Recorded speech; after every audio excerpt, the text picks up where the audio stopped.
All right, call this meeting to order. Thank you everyone for being here. So I'll kind of do a little bit of ground setting, hand it off. Amy's got a couple of housekeeping things to take care of, and then we'll just jump into it. So just quick kind of setup for tonight.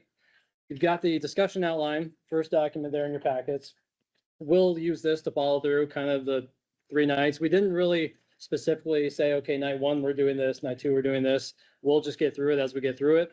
And then we'll call the night once we feel like we're at that point where it's time to call the night. Probably will not let us go past 7 at all. Keep everyone's energy good. So this outline, if you see it, so shared priorities, what we did was from talking with everyone individually, we kind of took all the things that were mentioned by at least probably a majority of the council, threw those into the shared priorities. So that way we'll cover all that first, the stuff that everyone was most concerned with getting to. Then second after that, you see we've got the individual priorities. So these were the ones that you maybe put individually, but weren't something that everybody else echoed. So even though something you put on your individual one might not be on this list, that's what we'll get to at the individual ones, and would encourage, don't feel like you can't bring it up. We just figured we'd put the shared ones on here, and then we go to the individual ones after that. And we'll kind of do what sounds like it's been done in the past, where you bring up your individual priority. We'll do a quick check, see if it's something everyone's interested in talking about. If not, we'll move on. If it is, we'll dive into it. But that way, everyone's got the time to kind of put out there some of the priorities and initiatives that don't really fit with the goal setting line items. So after we go through that, we'll kind of go through the current projects, and this is more kind of staff updates on the street plan, what's scheduled for this next year, and make sure they've got the green light to move forward with that or look at any changes. Then just some staff updates on current projects, things coming up next year, just so we're kind of all in the know.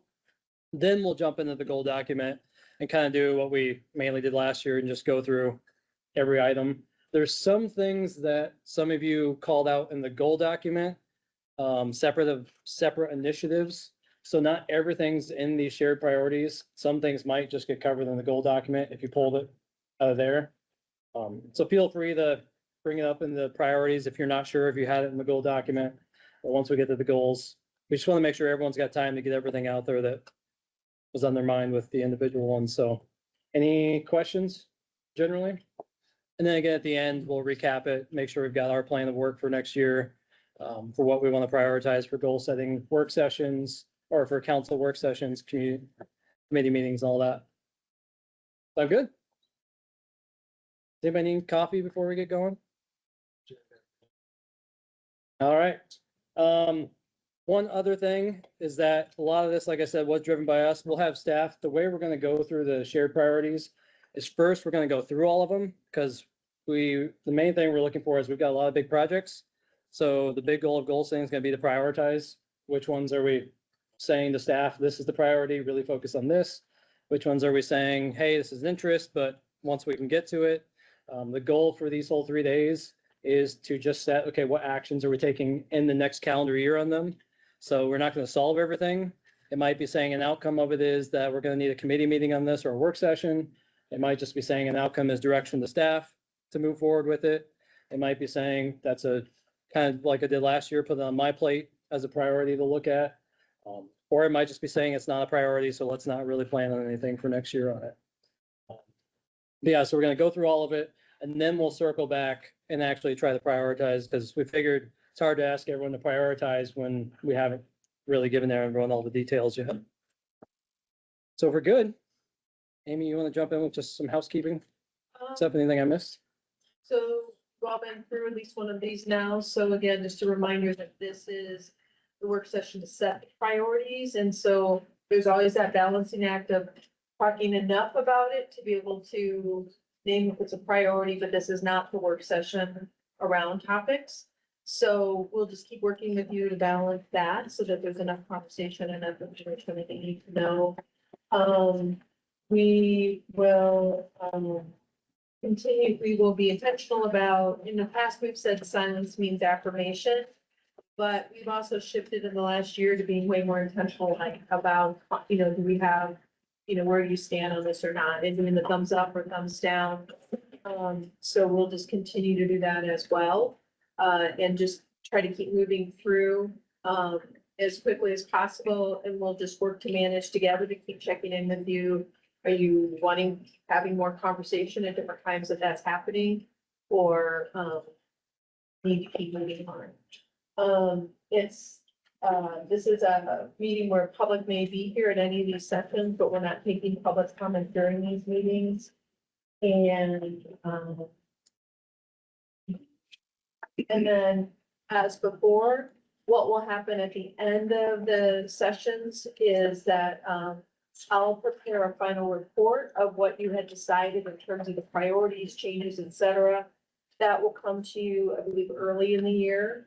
And then from there, you'll do revisions, to CIP, goal setting document, et cetera, and then that'll be finalized, I think, towards the end of January, correct?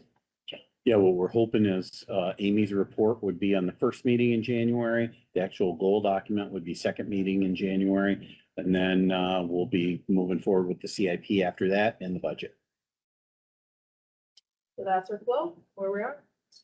And just a reminder, we will have the strategic planning process coming up next year. So just a reminder that this is really just for setting next year, for giving staff direction on budgeting, CIP, plan of work. Some of the bigger conversations, we'll have more time to jump into that next year. So, all right, unless there's any questions, thoughts, or concerns, or changes. All right, we'll jump into it. And so I'll hand it off to Ron so he can start kind of taking us through. We can ask questions and have conversation this first round through, but just remember, we'll circle back to then start to prioritize them. So as the mayor said, we're gonna end up going through a lot of big projects, a lot of things, and trying to figure out where the council is with regard to priorities and moving forward. Because as we put the CIP together and look at all of the different funding sources, a lot of these projects will compete for funding sources. So, you know, that the mayor's been with me about 11 months now, and I think he's tired of hearing me say, you know, we can do almost anything you want, but we can't do everything you want. So it's one of those things. So let's just start right off with the Hearst Center. The Hearst Center is one that many of you know of. It's a aging facility. These are really some of the goals that we have for the facility. The thing that gets really interesting about this project is really there's three approaches. First is we know that we're going to have significant maintenance on the project if we leave as is. So the CIP items K through R are actually on the unfunded. So those are kind of the items that we would have to do, we believe, if nothing is done, if we don't look at a major expansion. The second is a major expansion, redesign of the existing building, which is on your CIP. It's item number 42. And that's really what staff has come forward with at this point right now. And the third item is actually looking at, okay, if as we look at this and as we move forward, we have an $8 million redesign and expansion. Is it something that we'd look at tearing down and just starting all new? And we don't have cost estimate or some of those things, but I would imagine that probably create 20 to 25% higher cost on some of those items right now. So again, really three different types of approaches that we can take on this. Right now, staff is prepared and at moving forward with the first item. So again, here we are with the Hearst master plan that we move forward with. This is kind of an artist rendering of the external building, $8.3 million project. Construction cost is almost $7 million in 2023 dollars. So we know that's going to be raising a little bit as we move on. It's kind of a Hearst fundraising and feasibility study that we've had. The fundraising and feasibility studies recommending that we move on with that $3 million campaign. We've got commitments from both the Art and Culture Board and the Friends of the Hearst that yes, they would like to tackle that $3 million campaign to move forward with just a project. So Move here. Here's kind of again, this is CIP number 42, but this is a timeline of really where we are with regard to moving forward. As you can see, we got little check marks off to the left there, fundraising and feasibility. Really, we're starting that fundraising portion of this, trying to get that $3 million. We'd start the construction plans in December of 2026. So essentially that's 2 years from today's date. And then start looking at the gaming schedule and some of the granting schedules down there with what we would hope for as a bid construction in the fall of 2027, if this is where we're at. Off to the left, you can see the Hearst Center for the Arts funding is what we had in the CIP last year. And what I can tell you is you look off to the right, bottom right, and bright red letters, 8.5 million is what the new estimates are. One of the things that's going to get challenging for us is if you look down federal state grants, 1.3 million. As we checked into those, they started telling us, no, 1.3 is probably not going to be where you are. It's going to be more like the $500,000. Again, the private took on the 3 million above the 2.3. Also, the one that may be a little bit challenging is Black Hawk County Gaming. Gaming right now, we have at 1.5 million, what our ask we're proposing, and we have the gaming schedule in here as well. But that we're looking for 3 years of 500,000 that we're hoping can happen there. So again, looking at a $8.5 million project, and I'll just kind of hold it up there for discussion.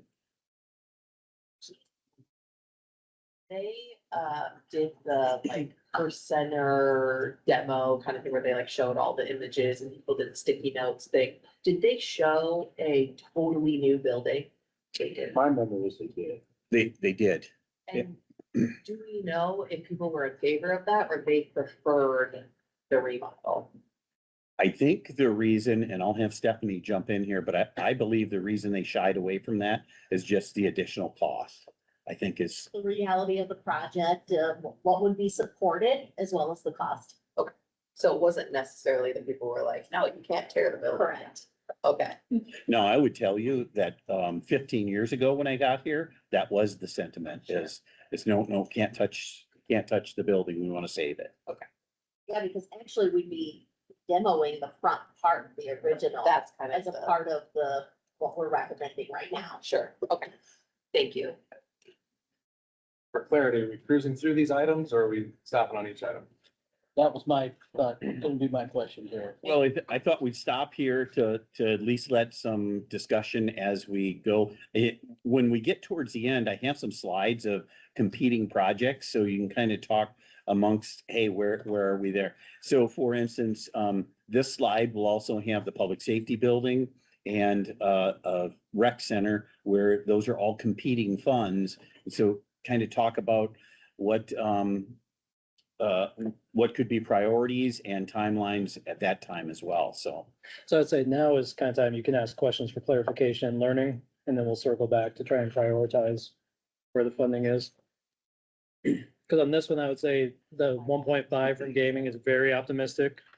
I'm not confident we're gonna, It's not secured yet. no, and I would probably say we're not going to get 1.5.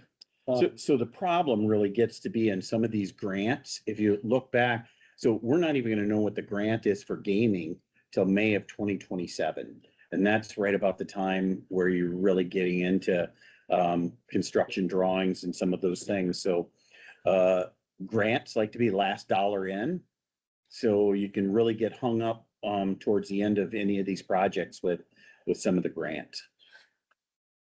And we'll kind of talk a little later on about our financial mechanisms, but just as a reminder, general obligation debt, we can do up to 910,000 for a single project without a referendum. Anything above that, though, we would have to go to a public referendum to do. And that's another discussion that this body would want to have, so when we start looking at all of those different funding sources, is a referendum something you would want to seek? And what do you think the the odds of getting a referendum to pass versus raising all of the other funding. Fundraising has or hasn't started for this project privately. So Stephanie, what did they meet maybe a month ago and decided they were gonna actually take that fundraising on? So if it's really in its infancy, if anything. They're working on a contract, probably want to hear what council thinks and then move forward. I just don't have a sense. Is $3 million, is that what they said they were gonna fundraise? I'm sorry. Yes. Is that an aggressive target for them or can they actually raise $3 million? That's what that fundraising feasibility study was about, and it said 3 million was realistic. It really depends on some large gifts though, you know, and so it could be less. It could be more. They kind of gave the range of, I think it was like 1.5 million to 5 million was a good range that they identified, so like, I'm feeling good about that. So Ron, it's been decided by certain groups of people that we're definitely not gonna pursue a new build. Well, I think that's what the conversation here is. The, Okay, but you alluded to a meeting. They did like, you know, where the public can come and see the plans and just kind of like get a feel, this is what we're thinking about, this is what we're Okay. talking about. And there were like certain options, which design do you like? And I think the design that they landed on was kind of the most popular, but it sounds like what Stephanie is saying is because they felt it was the most realistic in terms of funding and providing what they wanted, not necessarily because they were like, you don't want to do building. Well, depending how far you stretch out the fundraising, could have a new building in 2030 or 35 or some Yeah. point in time. Yeah. And then if you put the target out there and a shiny new building, you keep the doorway of the old one, let's say. And the impression I got from the discussion, that the presentation that was given is that it's really not practical. I mean, it can be done if there are funding limitations, but I think, you know, it's kind of like, do you put the new engine in the car or do you get rid of the car? Well, And I think we're kind of to the point where people are better off longer term trying to fund a new build. That's what then if you go to a new building, you basically scrape the lot and then you design all kinds of stuff. parking, I mean, we have that big lot that we could, that we You could, know, you got contending reimagine. with slopes and So grades. these are the weeds that we were talking about. not one. Okay, I was just wondering, that's why we're deciding, okay, this is the budget for a remodel. Well, and I beg to get differ. I don't know, I mean, if we're looking at direction, if we don't Okay. have a cost estimate. for That's what I'm a asking. New building, yeah, I Okay. think that now's the time to talk about whether or not the body's in favor of the new building. Because that's a refocus of the staff, if I'm correct. that would be correct. I think the biggest challenge though would be moving the goalpost, so to speak, for the private fundraisers for that 3 million. You know, and I'm making numbers up here, if it comes in at 11 million for a new building, I don't know that you want to say 5 million for the, Let's say it's probably a pretty safe bet that we went the more expensive route. That 3 million from private's not gonna change a whole lot. It would just be, are we willing to Yep. take on Well, additional cost? Stephanie said 1 to 5, 1.5 to 5 Yeah, million. that's a huge. Well, you get one person donating $1 million. That's really excited about it in her center. I was thinking, but you. Okay, I'm serious. So we had this presentation, from, what, was it the end of last year? It wasn't that long ago that we had this presentation Mhm. from the folks. Okay, so Ron, when is, if we did nothing as far as a new building or remodel, but we had to repair, like, when do the things that are already in place, if we didn't do anything, but we needed to keep up the current building, when do those need to be done? Like, I think we needed a new furnace or something like that. so right now, some of those things are getting, you know, it kind of Aaron's analogy, you know, we're putting the, chicken wire in the engine to Yeah. keep it going, just Yeah. knowing that we don't want to spend a couple $1 million to put into the building if we're going to tear it down and rebuild or what have you, so. Right, so like, there are probably some things that like are already past their prime. Yeah. Elevator remodel, 350,000. So I don't. Mandated by. Oh, that's great. What I So, yeah. recall from that presentation and the conversations that we had is that the reason they settled on, I mean, Stephanie already said it, the reason, the doable for this group was more the cost of the remodel, or I'm sorry, yeah, the remodel, Major expansion. the major expansion, what we saw. And also, do I remember that the concern about trying to keep as much of the gardens and grounds, that was also a high importance of this group? And we thought that maybe with that major expansion, you'd have more of a chance than the new building. I mean, not that that would keep them if they, in a perfect world. Am I? I think you could design around it with a new building Yeah. better than you could with expansion, because there's only a couple ways you can go with expansion. So the thought of like, okay, pushing the goalpost out, but like, I mean, you think in a normal world that the cost would also get probably more in And, a longer amount of time, right? and you probably have more cost because like you would need to fix the furnace before 2030.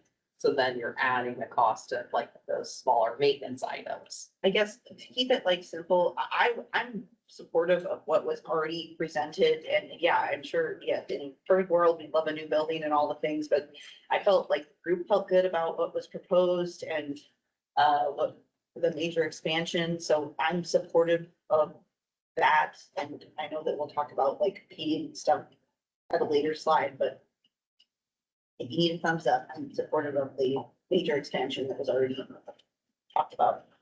I'd like I to think see this- the numbers. This is what I was just asking for clarity on. Are we walking through all the items that are gonna be competing, or are we lobbying now and getting the cart before the horse? Because Yeah. if right now we're talking about the Hearst, and we don't take into account what other options that we need to spend this money on, Right. I mean, that's, if we, happening. yeah, I mean, I'm gonna let them make the decisions and the recommendations, and then we're gonna go, I don't know if we can pay for this item or that item. So we do need to talk about the rest of them. If we're just asking questions to make sure we understand what we're talking about, fantastic. Which is what I feel like we just did here. Yep. To me. So I would say if we're all- We could probably wrap this sooner than later and move to the next one. Just so we can- just a quick point. You got fiscal year 25. We're in fiscal 25, right? Yes, We're about half done. So the date on this should be shifted to fiscal 26 to 31. I wouldn't worry too much about the dates, because at this point, it's just a high level. so what I'm hearing, I'm just gonna jump in, sorry, but what I'm hearing is consensus is looking forward to just what we have and this major remodel or expansion. But if the council wishes to get those dollar figures, that is gonna be, hiring an architect to say, okay, what would a new facility look like and ballroom dollar That's the figures. important part of making a decision. You're gonna spend 8 point whatever. What's the new building gonna cost and what are the benefits that you get for another 3 million? So I would say we'll jump forward to the next projects. And then when we come back to this, we can decide if we want the additional costs.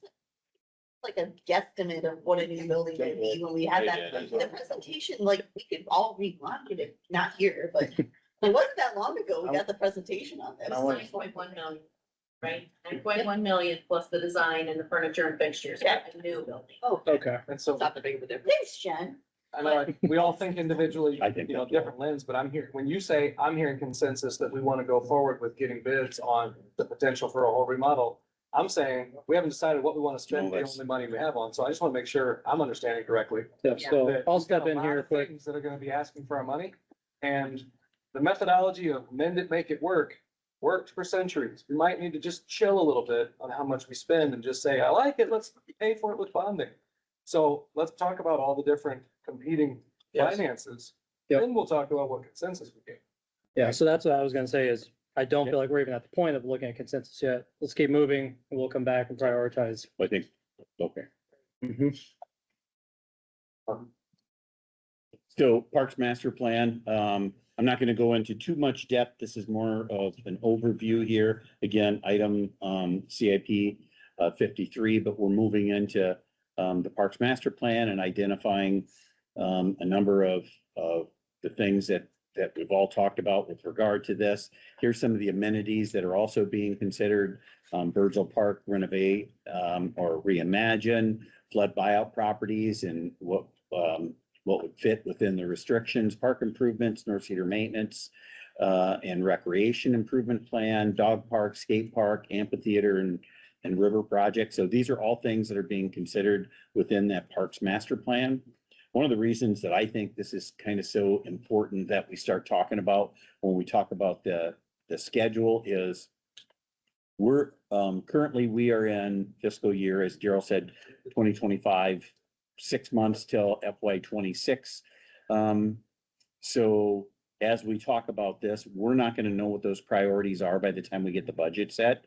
But do we want monies within this budget cycle to be set aside to start some of those, that funding? And so again, not trying to get into that, as Dustin said, there's going to be a lot of competing, interest here for our monies, but this is,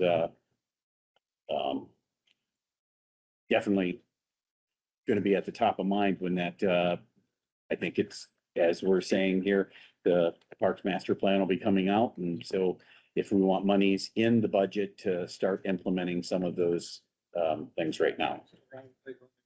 Page 13, I can actually read it. Or, yeah, sorry, it doesn't show up here as well, but it's, I'm voting on colored lines. Yeah.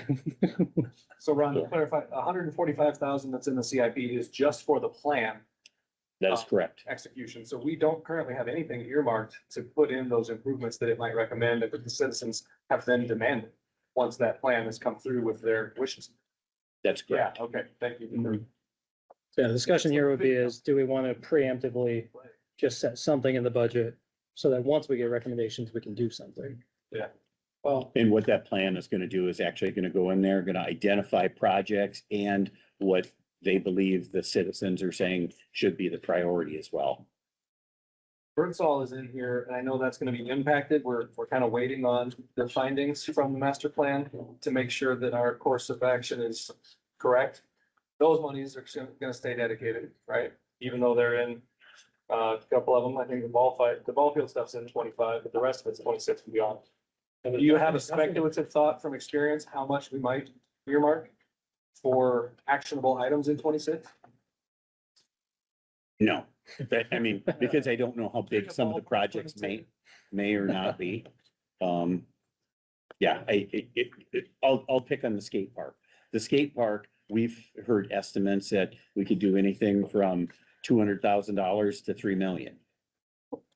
I mean, seriously, depending on some of those things. So all of those are gonna have, an order of magnitude and, where are they located? Do we own the property or do we need to go out and purchase more property? So So if we don't earmark, sorry to monopolize, but if we don't earmark money now to a certain amount, how do we take action on items in 26 when that plan comes back and says, hey, we wanted this last year? some of it may be, and we can, as it gets closer and we start to budget this, some of it's going to get into okay, maybe we're gonna earmark a couple of $100,000 for park updates and playground updates. But when we start to get into total, let's say it's Birdsville Park and it's a total renovation, those are gonna be set aside as separate projects. You're gonna identify as, maybe the dog park and the amphitheater those are 3 separate projects that we're gonna have to identify with, so. There's a few of these we'll go into in detail in the conceptual part of this, like we've got turf facility on there, rec facilities, and we'll probably get into a few of these. Again, not full detail, but a little more in depth than what this slide is. A lot of these are again, quality of life projects, which are harder to fund. And so they're much more competing funds, so. on Virgil Park, I believe we had a conversation last year or so about making the softball diamonds sanctions, like bigger so that they can have traveling tournaments instead of driving all to Cedar Rapids. Is that this first 300,000? So that's what the idea there is. One of the why we're pumping the brakes a little bit is to say, as the Parks Master Plan folks are going through this, they're looking at it saying, okay, is Birdsville even big enough to have these type of facilities? Or is Birdsville gonna evolve into a different type of a park where we're looking for somewhere else? We spent 300,000 here. Well, it's identified in there, but that may not get used, and that's a preliminary CIP right now. Okay, Yeah, we well, that's why I'm asking. Yeah, we bonded for that, yeah. Um, Okay. It was, I'll just throw this out for a little levity sake here. This morning, I was talking to somebody about the birds apart, and he says, oh, by the way, when you study this, take into account all the geese and what geese do around parks. They fertilize the ground really heavily, is what she told me. Never heard that before. I can relate to that. Cross-country meets are. That's what they brought up. Yeah. Obstacle course, what they call it, steeplechase. They run through it. All right, anything else on Parks Master Plan? So look at this, folks. It only took 3 items to get to parking. Yes. So, I've been waiting all week. so, as you may recall, council, directed staff to develop a paid parking system and bring that forward. Staff has done that. We've met with Community Main Street a couple of different times. We've had a couple stakeholder meetings with, folks in the downtown. One of the big key pieces of feedback we had is, look, this was, in November. They said, look, we don't want to hear anything about parking till after the first of the year because it's kind of their busy time. We get that. So it'll probably be in January when there's a committee meeting coming forward with regard to parking structure and paid parking. I would tell you that a couple of the takeaways that you're gonna hear about paid parking is really gonna be, okay, when you implement this, is there some metrics moving forward to a structure? What are those metrics? And I think we've really got to set those out because that's loud and clear what we've heard. Is it, hey, we've got to have parking meets a certain criteria before we build something? Is it, you know what, in 2 years, we're gonna start building a parking? But I think what we heard loud and clear was they want some metrics. They said they used the word experiment multiple times because they thought this was an experiment to determine if we could do paid parking, which then might go to the parking.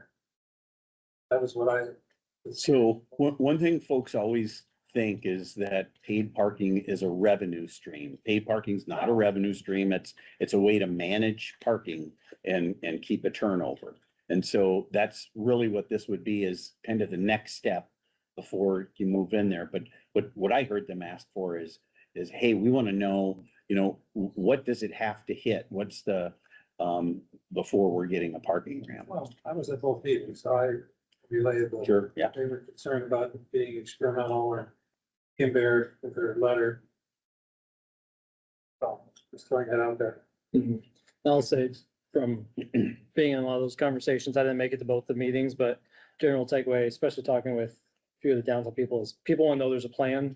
They don't want to feel like we're just throwing it out there to see what sticks. They want to know, okay, there's a plan. If we do this, it's leading toward this based on these criteria. And also want to know it's going to lead towards something for downtown, not just if we put in paid parking and everything stayed like it was, and now it's just like it was, but with paid parking. So I think people are just looking for a bigger plan beyond just we're putting it in to see what's there. This, I think, is part of the big discussion because depending what the plan is, parking structure and all that would be big capital commitments. Now, whether that's not necessarily all would have to touch the GO much. There's a lot of stuff that goes into this beautiful slide here that Ron had clearly prepared for the actual cost pieces of it. But for where it gets paid for and those things, but it would be a significant discussion about general GO bonding. Does that come from some of the downtown TIF? All those things, but. We have the element though that we're short on the parking revenue to cover the expenses. So parking has to go up, whether it's fines.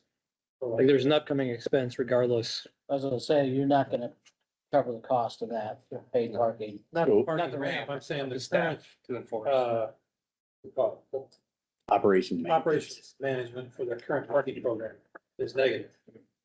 Yeah, So we've been something pulling has from the to- fund to cover the costs, but coming up and I think we'll be out of it next year. The fund. 18 months of thought. Yep. That was part of the reason for let's implement this so that, to Ron's point, you just offset the cost of the enforcement and you incentivize public behaviors.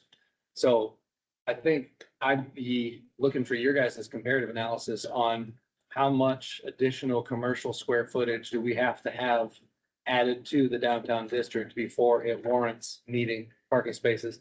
I mean, I'm not picking on anybody, but Patton's turning over from scratch cupcakery where people come through and leave compared to now they sit down and eat for an hour. That's added square footage with parking that's needed. Are there cities that we can compare to and say, hey, once we know we've added X thousand square footage of commercial utilization, then we've got to have a parking structure or addition. Right now, I think we could incentivize people to walk a couple blocks further and satiate big complaints from the parking studies. And I want to just be clear. I mean, I'm not in favor of putting in $15 million just to have an empty brick structure sitting there. And if it's needed, when we grow to that point, great. But we're nowhere needing to dig a Met Transit system underground in Cedar Falls. So if we can just encourage people to park 2 blocks away, maybe we can get by for the next 5 years. And then once our commercial utilization has grown by a metric, then we've got to talk about where it's gonna go. Well, I just need to know what that metric is. Right. That's what And I don't know. I'm asking what do the experts say? Yeah, no, I'm with you there. Yeah. But to piggyback off of that, I think I completely agree with what Justin is saying. I think we need to really have a plan that says, okay, here's all the spots where you could change what the development looks like. So that, you know, say, for example, what is currently a parking lot could become a building. If you put a building there, now we don't have enough parking. Like I think you have to be able to show all of that, all of those changes before you can say, and that's why we're putting in paid parking and that's why we're putting in a ramp. And I think without having that really clear plan for people to understand, you're just gonna keep getting comments like, you're just running an experiment, you know? And, and I think the other thing is that we really have to, you know, think about is how all of their valuations went up. And so they're all feeling the pressure and feeling the stress. And so then it's like you tell them, you know, oh, and now it's gonna cost, you know, however much, $3, say, to park in front of your business. I think that then gives them some additional anxiety, you know, that they're gonna have to figure out ways to deal with that with their staff and whatever. I just think it's like this big kind of tornado of stuff. And so we need to make sure that we're very measured in what our plan and process is and how we provide that information to them. The segue off of that. Segue. The area that the consultant wanted to park, paid parking was pretty expansive. We narrowed it down to what was really the 104% parked area right on First Street. Like Justin's point, to push them out a little bit further, spread them out. That's the sense I got from the results. of the chart. So. Are we asking to get this parking plan implemented? Are we asking from further consultants what we should implement? Or are we developing in-house? Where are we getting that? So And how much does the ordinance change cost us? Are you saying we need to do I- a study? I'm asking, No. like, the study told us that we need to do something, and are we doing that in-house to change the ordinance around where's fee-based parking, or are we asking a paid consultant to tell So us where the- paid parking should go? the consultant did have recommendations in there. And we don't have this because we weren't gonna go through that. Yeah. This will be in an early meeting in January, but the question really is, okay, we have recommendations. We've worked with Community Main Street to modify those recommendations to be brought forward. The question now is really what other information, because what we put together is a paid parking system.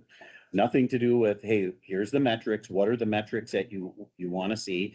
You know, and I think sometimes the metrics get hard because if you change a couple of buildings downtown and their use, now all of a sudden the whole dynamic of parking changes. And if you take a Toads, for instance, and that's now some type of a 8 to 5 shop, that changes the evening dynamics of parking.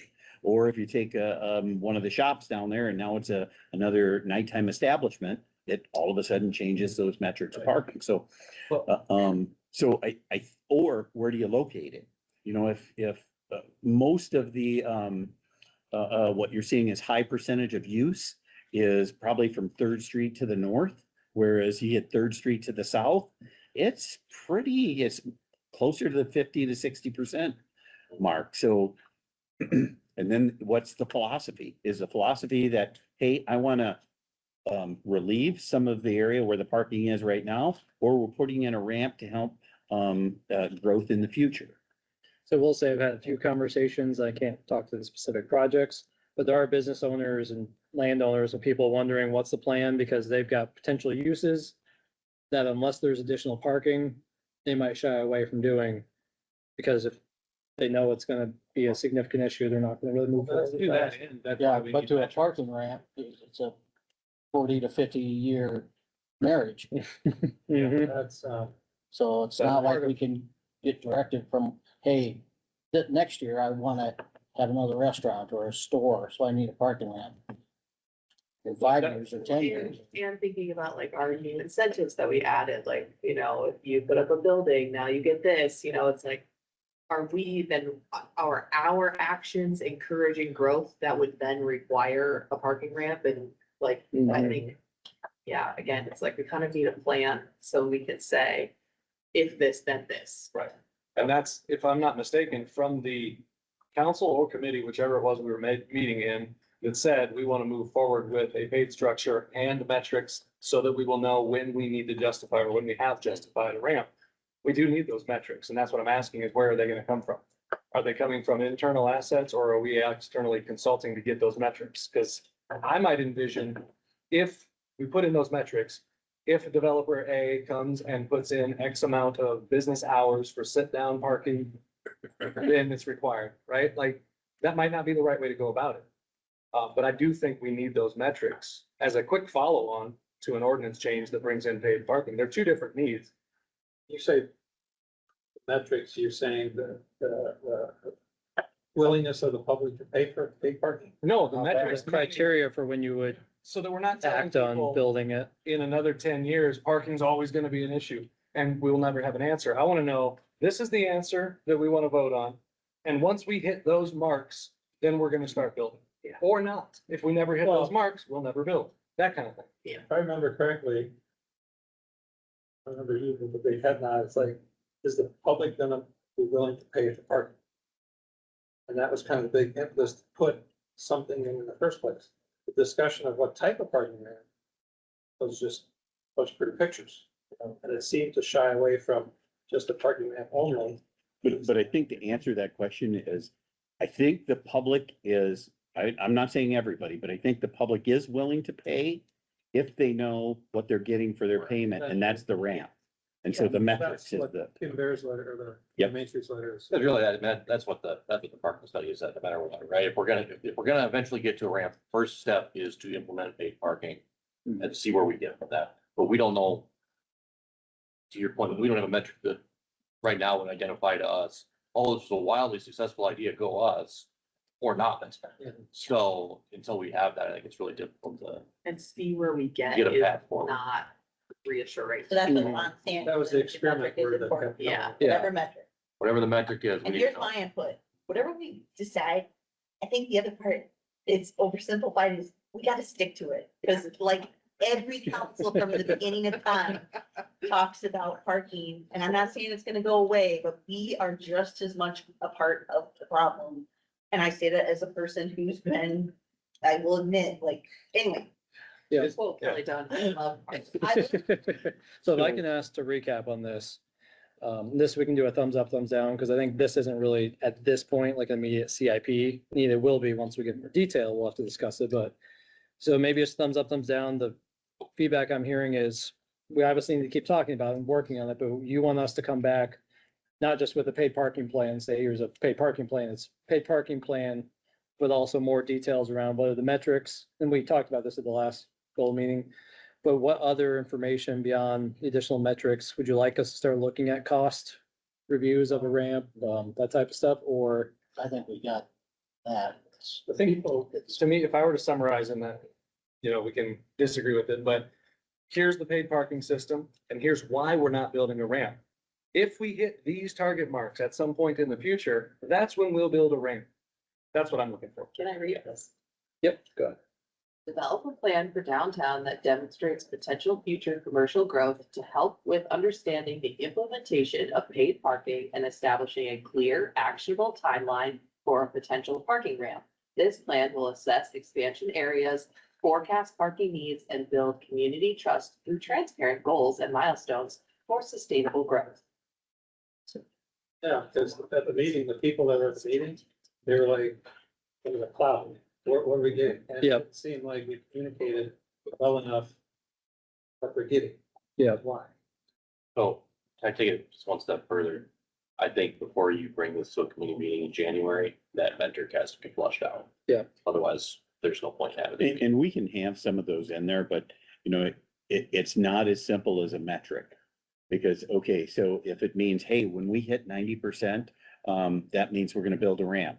So a 90% for what? For the 100 block, the 200 block, 400 block, the whole downtown? It might just have to be for, and I'm not saying I'm 100% there, but in my little mind, I've been thinking like, you know, as much money as we've spent on parking studies and staff time and public time and the confusion, although everything has been open to the public, maybe at some point, somebody's just gonna have to bite it and say, okay, we'll do it. And then hopefully that helps future not spending money on parking studies and the time and energy and everything. I'm not saying that it will go away, but I don't know. That's kind of my thoughts. I obviously have been very vocal about the way I feel about parking, but I also understand it's at some point we're not helping anybody by just, you know, maybe we just gotta do it. One metric is a referendum. Right. Exactly. Yep. Yeah, I'm not against that. yeah. That's always, because we would actually, if we did go through with bonding it, we will have to go through a referendum if we bond. So let me just kind of, so talking with Allers and trying to figure out, okay, how would we fund a ramp? So the notes here really are a parking ramp as a general corporate purpose. So if over 910,000 would require a referendum, 60% approval, and would have to be at a November election. Or if an urban renewal area is an urban renewal project and could be a GO bonds, but subject to a reverse referendum. So we could have it where all of a sudden, if there's a bunch of signatures, it could end up being a reverse referendum. And the third option then would be, or TIF revenue bonds could be, but they would obviously price much higher in interest rates than GO bonds. So there's really your three options. So you can move forward, and I'm gonna butcher this a little bit, but you can move forward with a referendum, but at a certain point, if the public brings forward a petition, then it has to go for a referendum. Excuse me, you can move forward with bonding it without the referendum, Like the high school. but if people get signatures against it, That was a reverse referendum. That's under the urban, if it's an Yeah. urban renewal. Yeah. But it's not, You can't, Which you all can't bypass the 90 days. yeah. Okay. So we've got a few options, so, but just for this discussion, then I would say what I'm hearing is you don't want us to bring something back unless there's more details with it. Plan about criteria, metrics, and a plan of how that's gonna move forward beyond just the paid parking. But I also note that I've heard that that's also very difficult, so. well, yeah. the other, one of the talking points for this last study, yes, it was parking, but it was mainly a parking ramp study.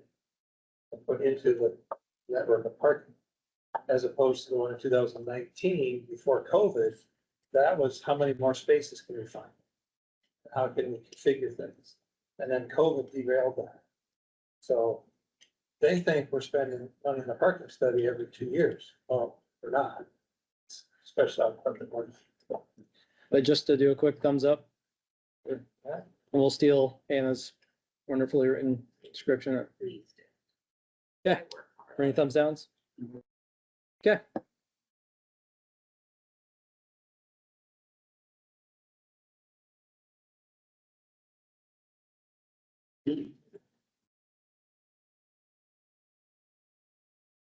All right, let's get off the parking.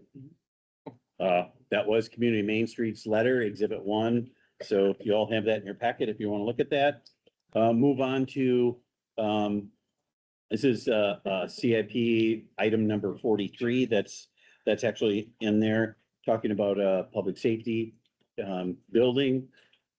As you can see right here on the right-hand side of the page is really a study looking at the entire area, and First Street is what's saying, hey, within that time response time period, this is how it would look covering the city with something along the First Street corridor, and then also using the old Arrowhead Clinic, or what is now the public safety facility. So we've been moving forward looking at, originally this was down a couple doors at the Iowa State Patrol, because the Iowa State Patrol was gonna move. And for those of you that know or don't know, the city owns that property, but a long time ago ended up into a long-term lease with the Iowa State Patrol, so they can stay there for as long as they would like. And every few years, we get a call from them saying, hey, you know, we're looking at doing something different with our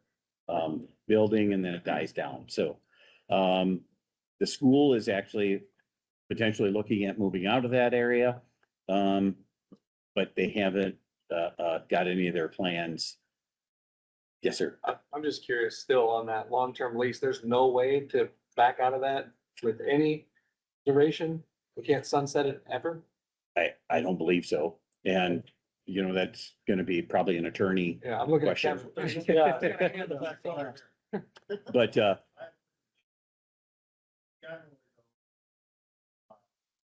Leases run for a term and they can be renewed unless notice is given prior to expiration of the term. That they'll continue. So as long as they keep Chicken re-upping. or egg, I think, probably. Okay. Or- I've just always thought it's a no-go ever as long as they want it. And so if there's another option and we can force their hand in 10 years, why don't we do that for free land instead of? well, we No app. did get to a point where we identified something in the industrial park that was closer to Highway 20, which they wanted. And then state funding fell through, and so they weren't interested. You need to relocate the. The state patrol, Or, yeah, state patrol, sorry. actually. out Or by it'd be a public great safety. place for or a public public safety works. building. Yeah. Well, it Relocate. The state patrol State was Patrol looking, wanted to go out to 20. Yep. Okay. makes sense. And I mean, I'm just thinking if it doesn't require private acquisition and it's only 5 years down in a terminated lease or something, I just wanted to know if that was a definitive, can't touch it unless they want. we actually thought this would be the year because they made a bunch of substantial parking lot improvements. And but no. Contracts can't be in perpetuity. There's gotta be exits and terminations of contracts. For real estate, but yes, leases though, they can be a way to get around that issue.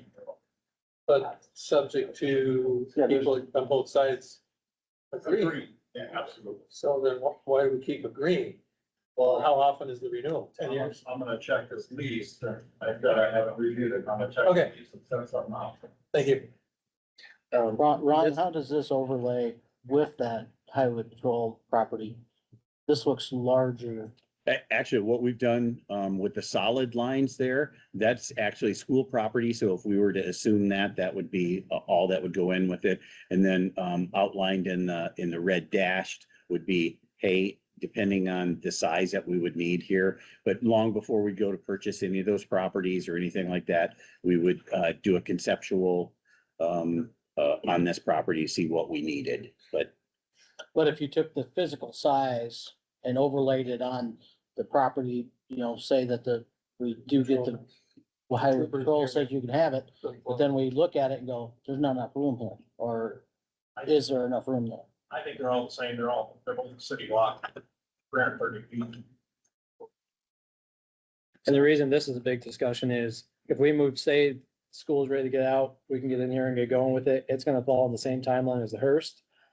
And this is another project that's gonna have to be funded significantly out of either GO debt, the same capital carryover surplus at the end of the year.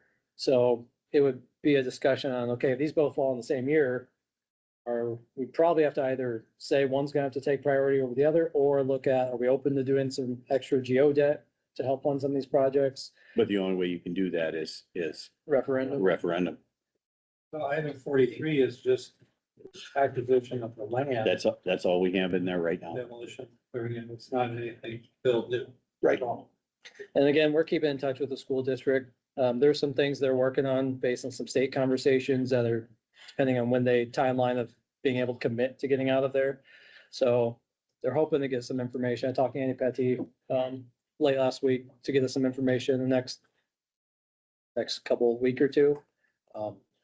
Not on a for sure answer, but just some updates, what they're hearing based on some state conversations. Buy that when they're done. What was that? We'll just buy that when they're done. We're, Conversation there. that's exactly the conversation. Mhm. That's how we're looking at it. So that's exactly how it So the next two items really are, fire, apparatus. And so what you can see here is this is that ladder truck that we have. And the last, bullet point you can see is really, payments, bond payments in 24, 26, and 28 for that delivery and calendar year 2028. So again, this is replacing a 30-year-old aerial truck. So item CIP 194, if you actually looks, our fire truck replacement there, 540 and 503 are both scheduled for 2029. What public safety has told me is that rescue pumper will actually replace 540 and 503, so they wouldn't be actually doing the rescue, the 540 at this particular time. So decreasing the fleet by one. One of the things that has taken significant wear and tear off of our engines is the SUV that they now use for medical response. And so that's helped quite a bit. So, and a much cheaper vehicle. Again, These vehicles indeed worn out, or I know we usually. these are like 30-year replacements. Yeah, but wheels falling off yet? But not yet. That's why we haven't got to FY30. Ways out. So we do have a little bit of time there, Yeah. but, and sometimes these will move within the CIP knowing, Anybody ever studied the financial well-being of our community and how much we could bond and the aptitude to sell bonds into the environment that we have? And that's, And like so I we'll, mentioned, the Farm Bureau study, where the farm incomes dropped 25% in 2 years, that I brought up, at the CFP meeting. That can affect the ability to sell bonds into the environment. and that'll be when we get kind of through this, more so when we get to the financial policies in the goal doc, we'll talk specifically about bonding, because we're one of the lowest bonded cities in the state in terms of our amount of geo debt. But that's a conversation. If we've got a lot of these big projects coming up, you know, that's our biggest lever on, you know, the CIP is based on replacement debt, which is one of the lowest amounts. It's discussion, okay, is that the right amount? And to me, you know, any business doesn't just borrow the same amount of money every year. It's typically as there's good opportunities. So we kind of figured we'd go through all this and then we'll kind of talk, okay, now that we've laid out some other potential priorities, where do we feel we're at with those policies and where the market is and willingness for the community and. The breakout session, in the cities, pay as you go. bond as you Mhm. go. It was an interesting concept. Yeah, well, especially though, when we can borrow it, you know, 3.1 something versus businesses and others would have to be paying. But do we want to keep moving through the projects? So that we can Yep. hear all the projects. so that is, Amen. that's our current projects that we have listed on our discussion outline. So next are really our conceptual type projects, and the first conversation we'll have is really, you know, the rec center. It's you know, do we continue as is for now? We have an expansion, potentially of the rec center that was identified in our 2019 study, and that was identified as an where it is location. And then also, the relocation to include potentially a rec complex. As we went through the interviews, we heard a lot of discussion on all of those things, so. And if I can preface some of this quick, Ron. So this kind of ties with, see the next item on the list is the turf facility, competitive sports complex, type facilities. So this kind of jumps into, this was something almost everybody shared on their goals, was looking at our recreational facilities and expansion opportunities. So I think it's kind of two conversations. One is just what type of new facilities and amenities do we want? Second conversation is where are those assets at? I know you can see the third item here after that is the root carrot. I know they've talked with most of us about looking at that property next to the rec center potentially. Well, our answer to them has been, we can't give you an answer on that until we decide what the future of our rec facilities are. So it's kind of chicken and the egg, but so first we're just kind of talking through, what does everyone want to see for rec center facility priorities?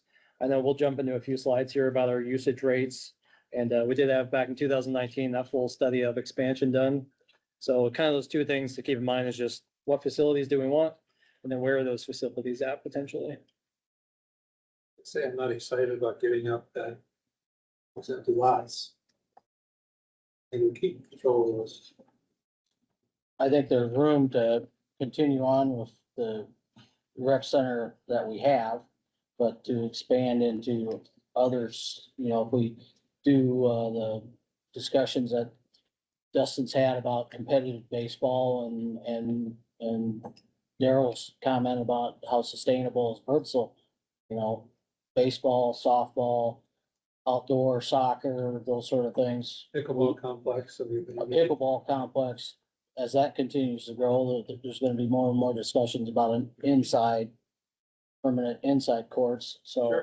But I guess we can go through the usage. Obviously, COVID put a big hit on a lot of the usage, and I think we're getting back to normal volumes, that the income hasn't equalized yet, but I think there's a future for the rec center where it is for the whole city, but if we're gonna expand, I think it's maybe better suited in more of a bigger complex area that can provide parking and start from scratch type things. Bigger. Stadiums are bigger. Yeah, I think for me, the rec center as it is, that is a place for our citizens.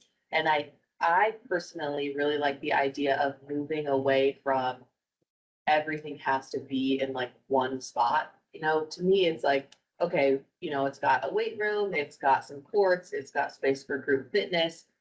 What happens if you just build something of similar size someplace else, again, for citizens? And then to me, like this bigger turf complex that we're talking about, that brings in people to Cedar Falls. That is a space for, growing our tourism and, it goes well beyond Tournaments. just the citizens of Cedar Falls. So personally, for me, this plan is a no. I don't think this is a good use of the funding that we're already fighting over. I'd much rather see something that will bring in dollars to Cedar Falls, and I don't think this is bringing in any dollars. That idea of a roundabout's long gone after we did that street. Yeah, and I would say don't focus too much Yeah, on that, on the right. because that was kind of part of the downtown visioning plan. And so there's no real We moved it, intent with that. we moved it over, yeah. But if you guys are okay with it, I know we've got some more details, next couple slides. If Ron, you just want to jump through them. Yep, so this is just the concept of where we are now to potentially what the rec center expansion would look like. Currently on the unfunded list for the CIP. Again, just a number of trends in future considerations. One thing I will say with rec, this is from my vantage point, whether it's all of the things that Hannah and everybody just mentioned, is, I will say as a community, I think we're falling behind. Other communities around us are putting in new facilities. And so I do think we need to start looking at that. Just looking a little bit at some of our usage and rec center memberships, you can see, kind of a COVID jump there. So more memberships really than we've ever had. I don't know, we've got some notes here that basically don't know what happened to some of the data in there from 20, 21, 22, but as you can see, pre-COVID levels were up quite a bit. I know revenue's not necessarily up, just because what year was that we around 2018, we had in your membership, your fitness classes went in there. So people that go for individual fitness classes right now are also included if they have the rec center membership. But if you're just going for the class, then you pay a little bit extra. Here's just group exercise. Again, that COVID timeframe and some of those little bit of a missing data in there. And then daily rec center check-in. So as you can see, we're down to that 107,000 mark. Really haven't had for dailies that jump back up, but just keep. Speaking high level to a lot of rec stuff, what I've seen is a lot more demand for classes, workshops, like programming beyond just having access to the facility.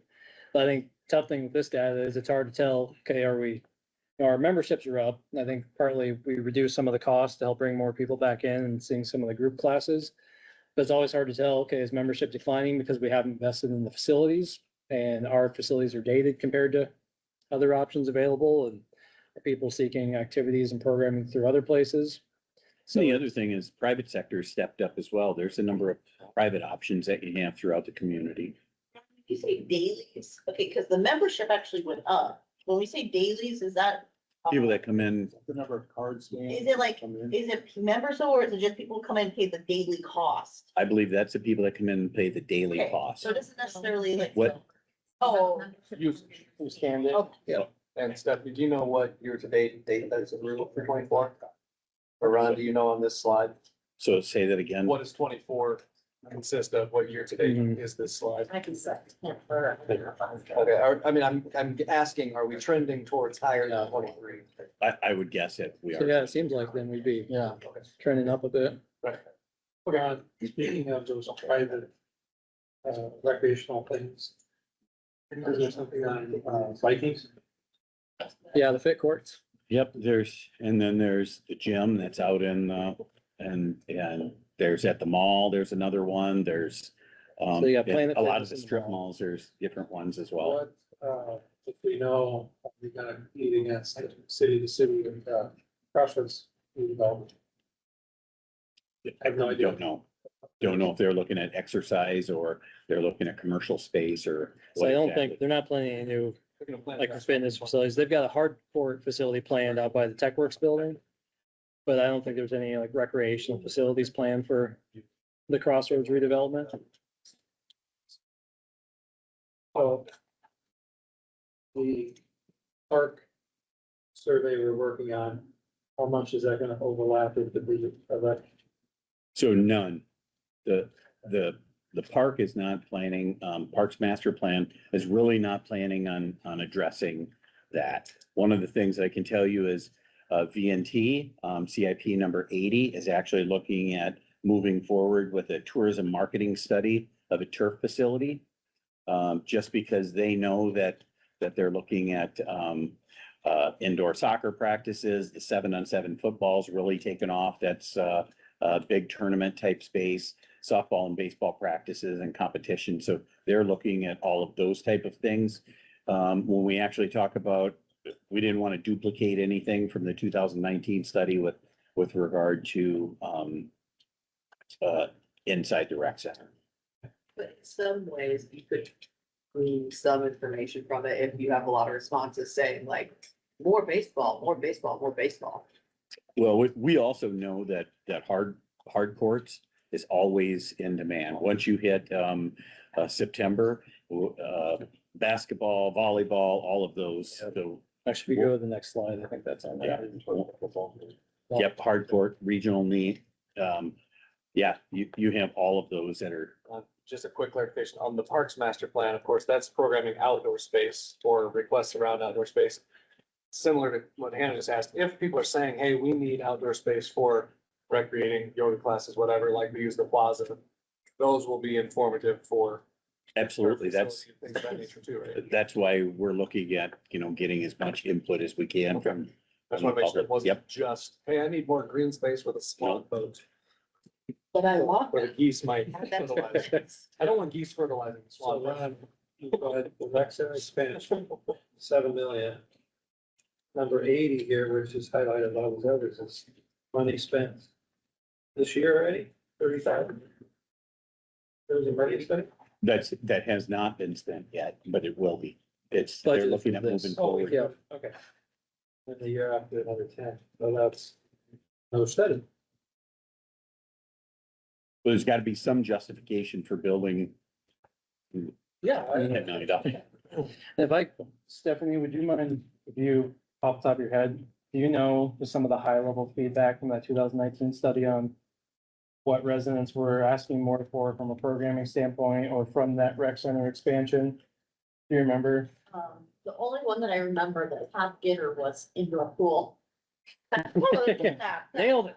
Nailed it. For that, good. Taking two and making one. Yeah. How much access we have to. So I think that's our last, do we have Just one one more slide? Mayor, it's kind of the tourism destiny, for that assessment and what's gonna be, looked at on that item number.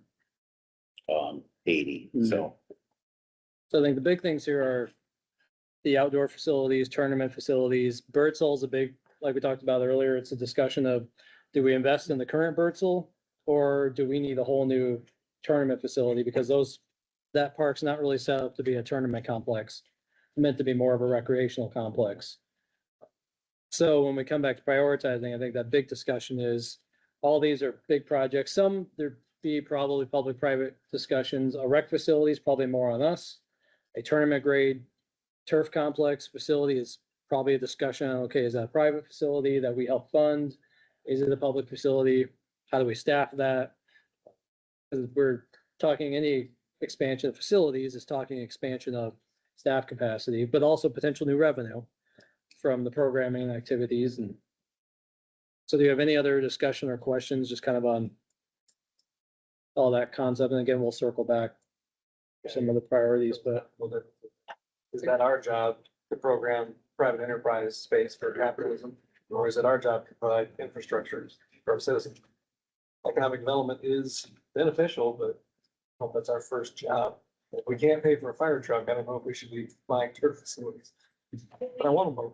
Stephanie, can you explain just a little bit how, like, so B and T kind of like books events at private spaces or like brings them in, then how do we, like, we benefit that from that, obviously, like the hotel motel tax, but is there any other revenue that we receive from that process, or no, that's just their way of getting people Getting to? people in here to fill the hotel room. Sure. So I guess it would be along a similar vein if it was a private space and we were attracting tournaments, it'd be the same thing. Sure, okay. There's local option sales tax for that as well. What accessibility do we continue to have with the Unidome and cloud for that turf facility? Is there any kind of- We're working on a 2080 with them as we speak. I think the mayor's got a meeting with Dr. Nuck this week to talk about what our After they access. renovate the dome, So, they're gonna access that? so the problem with the dome is and has been, we're really great partners with the university, but if, for instance, after football season, if they tear the turf up, to host a boat show, whatever it is, and 7-on-7 tournament wants to come to town. Well, it's $10,000 to put the turf back down. And that prices us right out of the market because they'll go somewhere else.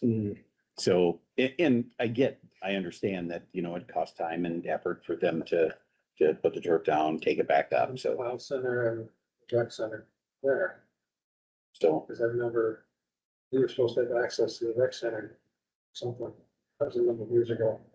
You mean the WRC? Yeah, Yep. not our Rec Center, their Rec Center. Yeah. Which just hosted a very large youth basketball event over the weekend with a whole bunch of people. Yeah.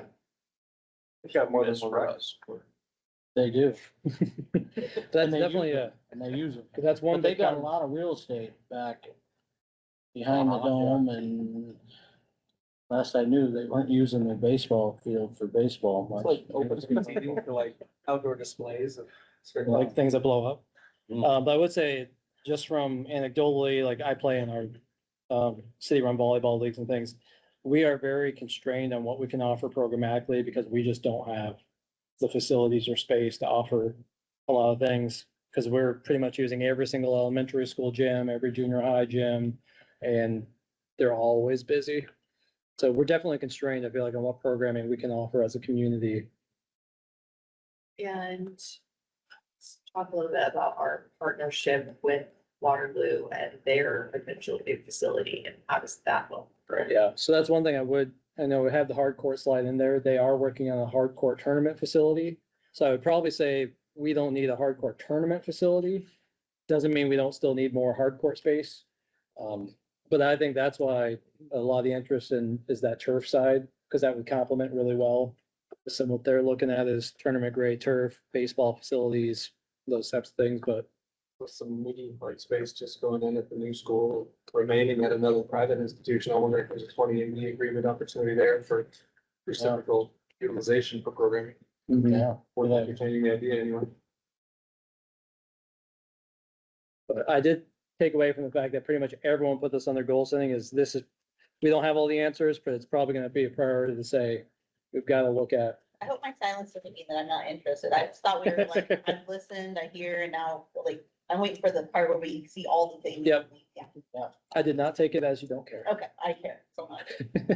Can I clarify, Anna, what when you were talking about the existing facility, you're saying, yes, you would consider being in support of expanding that or not? I would not be in support of expanding it. I would be in support of an additional similar size facility, say, on the west side of town. And keeping. And the keeping, one that's here. keeping and preserving what we have. A remodel that might even go in towards focuses for each facility, right? This is Yeah. the destination for those sports and that's the Mm. destination for Yeah, those. because a platforms. turf, an indoor turf facility might not be where you put a new expanded gym facility. Maybe that is a good use of the current one, like just added to it, but. And that's something we would have to look through is, okay, what are all the expansions we're looking at? Because I kind of view rec expansion separate of the turf piece, because that, like you were saying, a rec center is really a local asset. The turf facility is a revenue generating tourism Right.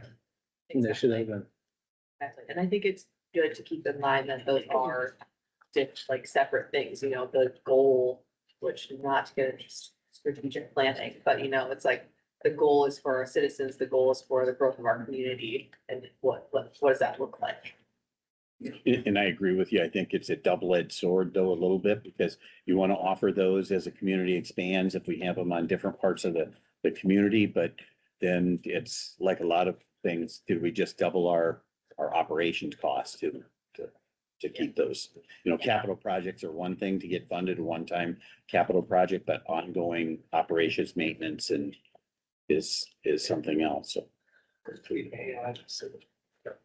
But should you, self-service. like, we can't, it's not saying we can't like keep our current rec facility, but consider adding the other types of Right. Yeah. Yeah, things. yeah. Okay.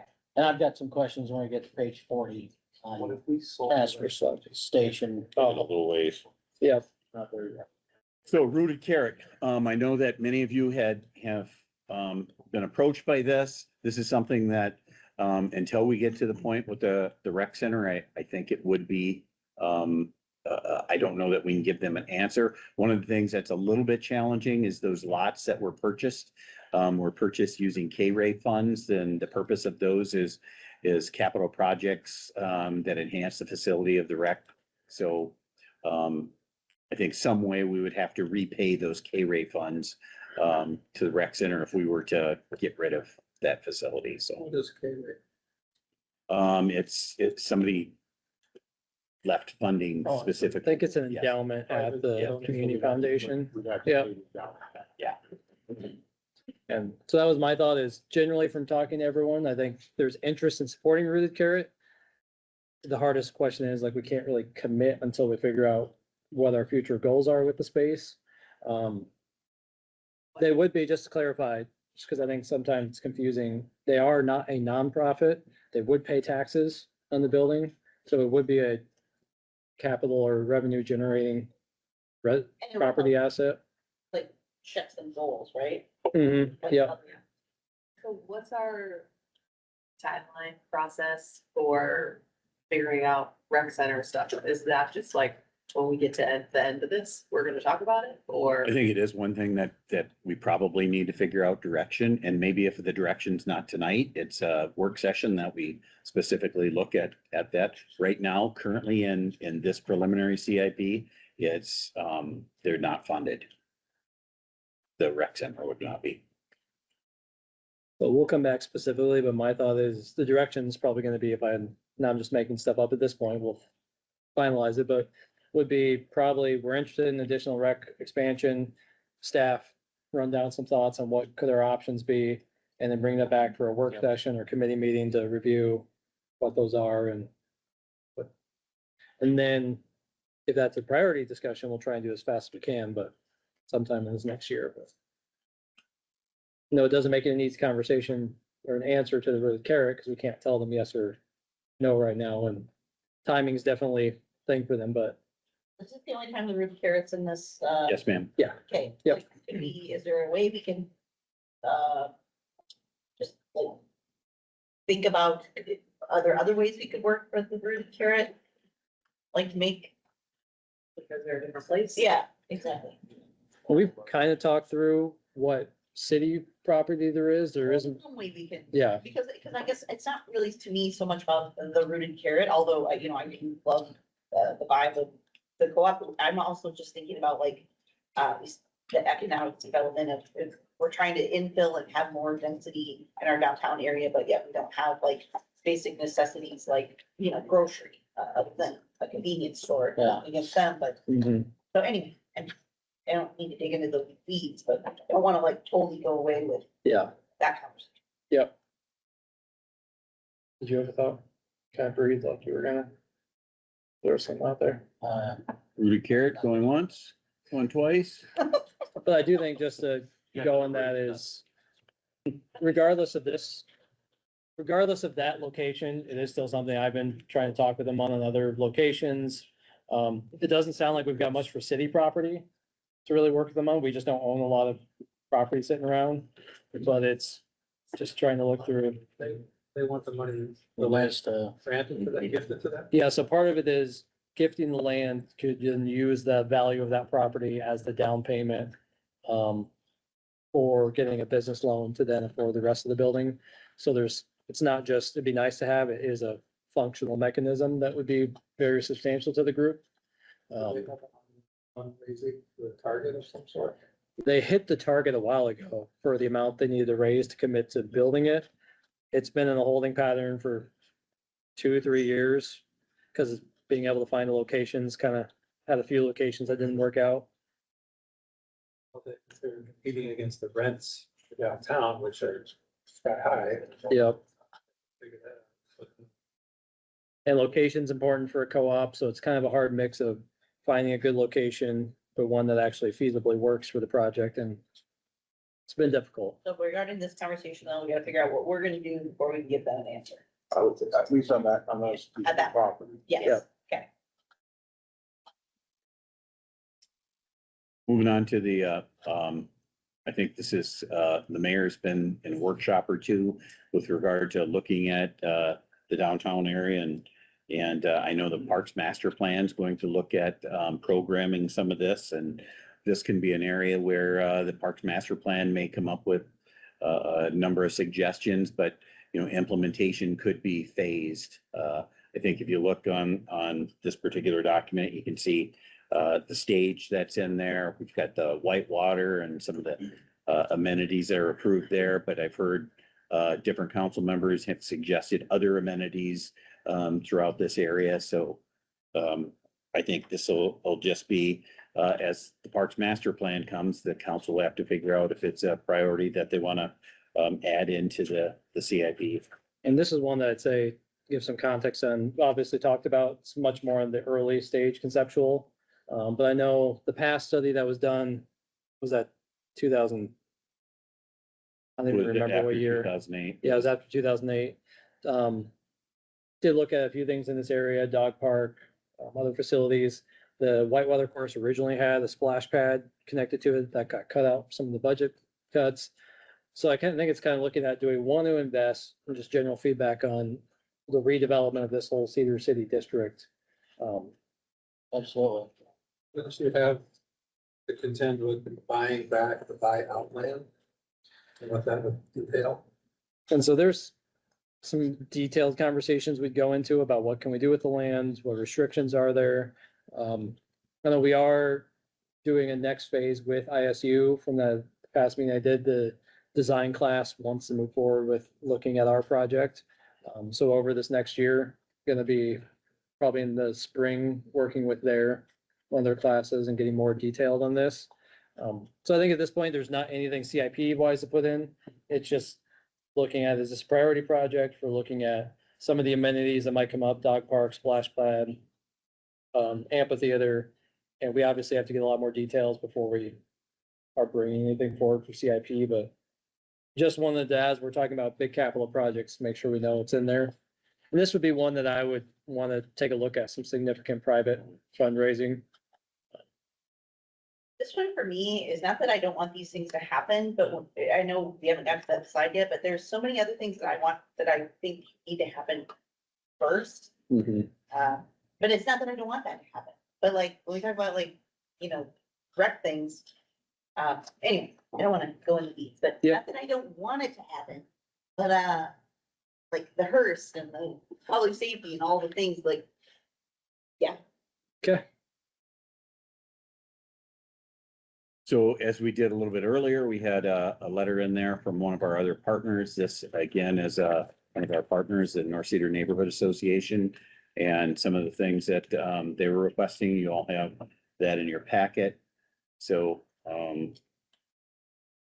and one of the things that they talked about is just, is there a use for the North Cedar Fire Station that that they would like to use? We've heard anything from a community center to meeting locations or potentially even some recreational uses, so. Gil, you wanna? So there's been a couple of visits with the North Cedar Neighborhood Association group, and then we had a joint visit. Mayor Loddick, myself, Jim Newcomb, some Amy Jordan from North Cedar, Mike Soppy was there and bounced around some ideas in like June or July, I think it was. Measured out some of the facility for some rec things. Mike thought that there could be some potential that it'd be large enough to have a pickleball court indoors there. But it'd also be large enough that if they would have some activities for kids that currently they pull out equipment from storage rooms at the rec center, that they could maybe have them a little bit more permanently set up out here to use for rec. But with the North Cedar Association, they have members that currently house all their documents, their awards from the Sturgis Falls Parade, for example. They most recently purchased the gator, the used gator from Community Main Street that is being used to water the plants. For years, they've used the private side-by-sides and gators and such from the members of the North Cedar Neighborhood Association to care for how many acres of prairie are they taking care of, Ron? Do you know? Oh, it's quite a few. 6 or 7, something like that, some significant. And so in, none of these pictures, I don't think, but behind this building is a separate two-stall garage, pretty good size garage that, Bertie, I think it's empty now, isn't it? It's empty, so it'd be a separate situation where they would ask if we could come up with an agreement just for that building to house their gator. Every year they are searching for a place to build their float, for example, for Sturgis Falls, and they also have some classes that some prairie education classes that they put on, that they have props and things.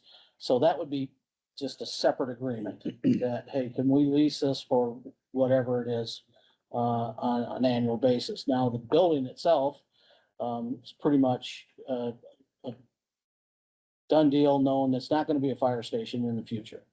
It will be a great spot for a flood headquarters, which it has been before. When the river rises and there needs to be a location for Bertie and his folks and the city folks to have. Right now, it's a mess right now, and no offense to anybody that's hoarding stuff in there. I want to say quick, not that it will be, it is if there's a flood, that is where. That's the head. Public yep, data, that'd you can be see the- Yeah, so, that's really how we station police, fire and ambulance up there during the time of flood, because there's no other way in or out. so having it in use and being used for things that we could quickly just open the doors and say, we're ready for that headquarters. Right now would be substantially some work to get things moved out of the garage, get things moved out of every room in there that's stored full of stuff. Which was like the condition of the garage, so, and get some use out of it and help that part of the city keep an organization together that's really been a great partner Very good. for Center Street, for the Prairie, for North Cedar School. So, You know, they just been leasing that property also then, are they looking to have that given to them? What are they? nope, all they just wanna be a partner in having this building available, between Mike using it for certain rec things. Hey, if mayor needs a place to play volleyball, indoor, done. If the guild wants to put, got a place that I can sign up and have a pickleball, it's done. If they want to start holding the North Cedar Neighborhood Association meetings there, or the Boy Scouts want to have their meeting there, or any other organization, it's ready to go, similar to, the boathouse. Sort of a agreement for that, but So if I can jump in quick, one, just in fairness, I did want to point out, we put this on here because we had the community letter for it. And that was a big priority for Gil. It was not put on here by anyone else besides Gil. So just wanted to clarify this one project. But I think the reason we wanted to put it on here is we've talked about it for quite some time. It's one, there's some legal implications because we don't really with any other organization partner to let people use our facilities. And this would not be like you were asking, just letting them, we still have needs for the facility. We'd have to use it in the case of emergency. We store stuff there, which you can always move stuff. But there is a staff implication here of having to move stuff, figure out how do you give access to the facility to a non-city entity. We don't do that for anyone else. So we'd have to look in the legality of, can we even offer it for free? So there's a lot of staff and work that would have to go into seeing how to make this work. So just wanted to put it out to see if it's. so from the side of it being just for the North Cedar, their main primary interest is the garage. The one that's behind it. one that's behind it. The garage that's, again, been cleared out, it's empty. It's not connected to the main building so that they have, and they would do a lease for that. It wouldn't be just, hey, give us that building. The building itself, that's more for the whole community as a whole. If Mike if Soppy can utilize that to start having some different classes out there, having the space opened up, and then having it ready for, the headquarters, so. So the primary focus would be the garage right now. They're not looking to lease or have someone give them the building. Side question here.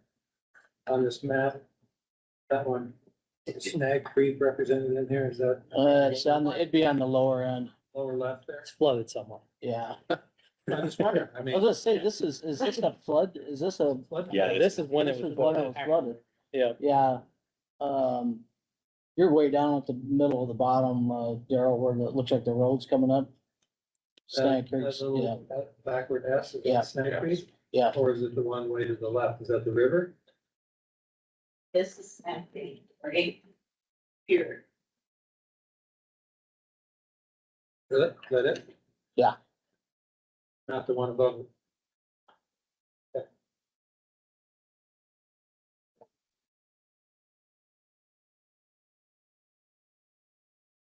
All right. I don't know, we lost Danny? We quit. Had enough. Have we done much for studying on that Snag Creek concept? That the gentleman brings up like 3 times now before. Yeah. We've had engineers, consultants, and the DNR and the Corps have all looked at some of it. He's talked directly to them. And we had a presentation on it like 2 or 3 years ago, and at that time, we all said, yeah. So what was the, So I guess, is this something that the council's interested in staff looking at, trying to figure, I guess there's almost 2 things, right, Gil? The shed in the back and then, And then repurposing the old state. Shed in the back looks being pretty easy. Yeah. Oh, I don't know. The word for Kevin is on, what arrangement. The shed in the back, I'm okay with, except for the part where we don't do that for anyone else, like that kind of like, Well, it's, where else do we have this situation? College Hill Partnership is a neighborhood association. I know, but where do we have a fire station with a shed available in Oh. another? I think to me it's more, yeah, I guess. So that's the uniqueness of this, and that's the ask. It's kind of like Kevin just said from the back of, would it require an RFP because we're offering the use of a facility? And would we have to give even access to that to everyone and there's So- an opportunity. Yeah, an There's a difference opportunity. between reservable pickleball space for your volleyball team and a perpetual storage of personal implements. But Well- like, Community Main Street has to have their own places to house their stuff, and while they are a taxing entity, that's covered by them. Do we ever allow private instructor groups to store their equipment at the rec center under a temporary agreement or anything? It's all city property, is for city purposes. It'd be, I mean, it's nice idea wise, it's empty, wasted space as it were. But it's not, But it's oh, not the for garage. private, yeah. Okay. Yeah, so like, the backyard garage, Would they buy it? would we sell it? What would that look like? That'd be an RFP to sell it too, wouldn't it? But didn't we just say we use that as a state? Are we putting our emergency Only out there during a flood? In that garage or no? Not that. Garage behind it, we recently cleaned it out because it was full of junk. Yeah. Yeah, there'd be plenty of room in the attached building Okay. for vehicles. So could they buy the garage? Well, That's a- So- that's a different conversation. so are they buying the garage or are they buying the land that the garage is on as well? Right. Cause then, then you're talking easement access agreements because they have to drive through the, And is that a floodplain as well? Or I'm assuming it's out of the floodplain, this picture. Yeah. Well, Yes. it wouldn't be anything that, The garage thing I could be more open to. The other stuff, while I understand what the ask is, I guess I'm not saying I'm against it, but if we ask, is it a priority? It's not a high priority for me. so I gotta separate, make sure you understand that they're not asking for the station. I gave ideas of what the station could be used for. I It know. wasn't just for North Cedar, I, neighborhood association. the garage. It's the part of garage. Here, Yeah. I just said I could be open to that. Right. But I'm not real high priority about the other stuff as far as station, because I'm not against it, but when we say, is it a high priority? It is not a high priority. There's lots of other things I want to be high priority. So, anyway, that's just my opinion. So I think where we're at is what, So what, are the options that could open up, options for the use of the garage? Would they have to buy it? Could they lease it? Is it available at all? And then, so for the and first then we'd one, have Gil, to- what I heard is, that we can work with Kevin and just see if there's opportunities or not to go ahead and rent out the potential garage space in the back. And then maybe, there is some other community options for the actual fire station building itself, but it's not like the highest of priorities. So I think this conversation can happen outside of this. I mean, that's where I'm at. I don't hear anybody saying it's a big priority. I mean, I respect the Guild one discussion on, and there's a letter here from a community association. That's great. But I don't think it's something that probably is a goal setting. And the Conversation. $1 million projects. Yeah. I think it's something that can happen outside of this. Okay, well, seems like the general thoughts are really not priority right now for the use of the building and figuring out community center pieces, but maybe move forward some conversation, look at what options are for the back. Rather than if somebody's like, hey, you know what, we have this space, maybe we could turn. And all of a sudden I may be open to it. Right now, it's just not, I'm not there. Yep, I mean, I would throw my assent to that idea of a community center north in the same vein of a rec center west. Yeah. Is worthy of conversation, because if it is equal access, programmable space. Yep. That will be supplanted in the event of an emergency response center need, then, you know, we could talk about that. And it also would be a place that requires overhead. So it's something we have to talk down, you know, further down the line, but utilizing that space, once we get the First Street Fire Station going a little bit more, I think, flexible there. But, yeah.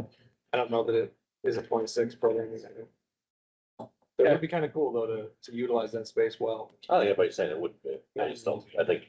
I'm curious, you know, First Street portion. If we put up the whole fire station for a public auction, you know, would somebody want to build a house there for $3 million? They make the city money and keep a nostalgic facility. Yeah. I mean, Would it be a fair, I don't know if it would sell for 3 million. but- so I want to make sure staff has a decision point. Would it be fair to say probably not in priority now until we get the First Street Fire Station figured out? if VNT wants to do something with a welcome center idea that doesn't impact anything else, that'd be kind of cool.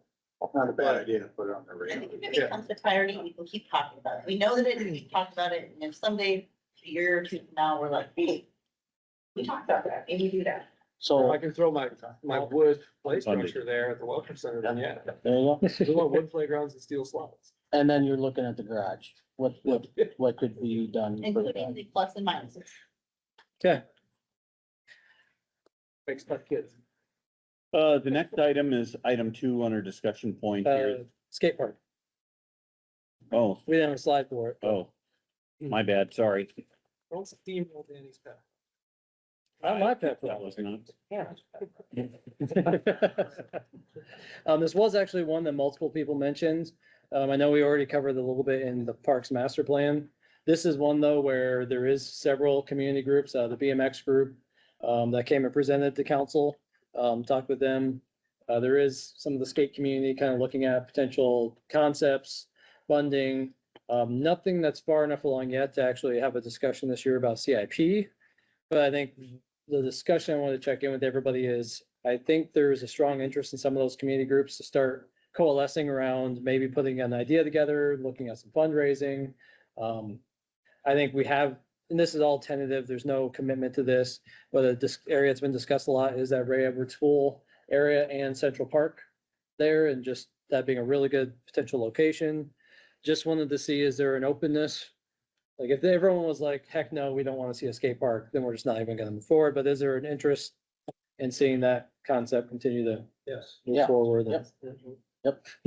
Thumbs up? Yes, absolutely. Anyone thumbs down? Throw in there too, just to see the conversation. When we were at the League of Cities, I did take that afternoon and go to the mountain bike park. Oh, yeah?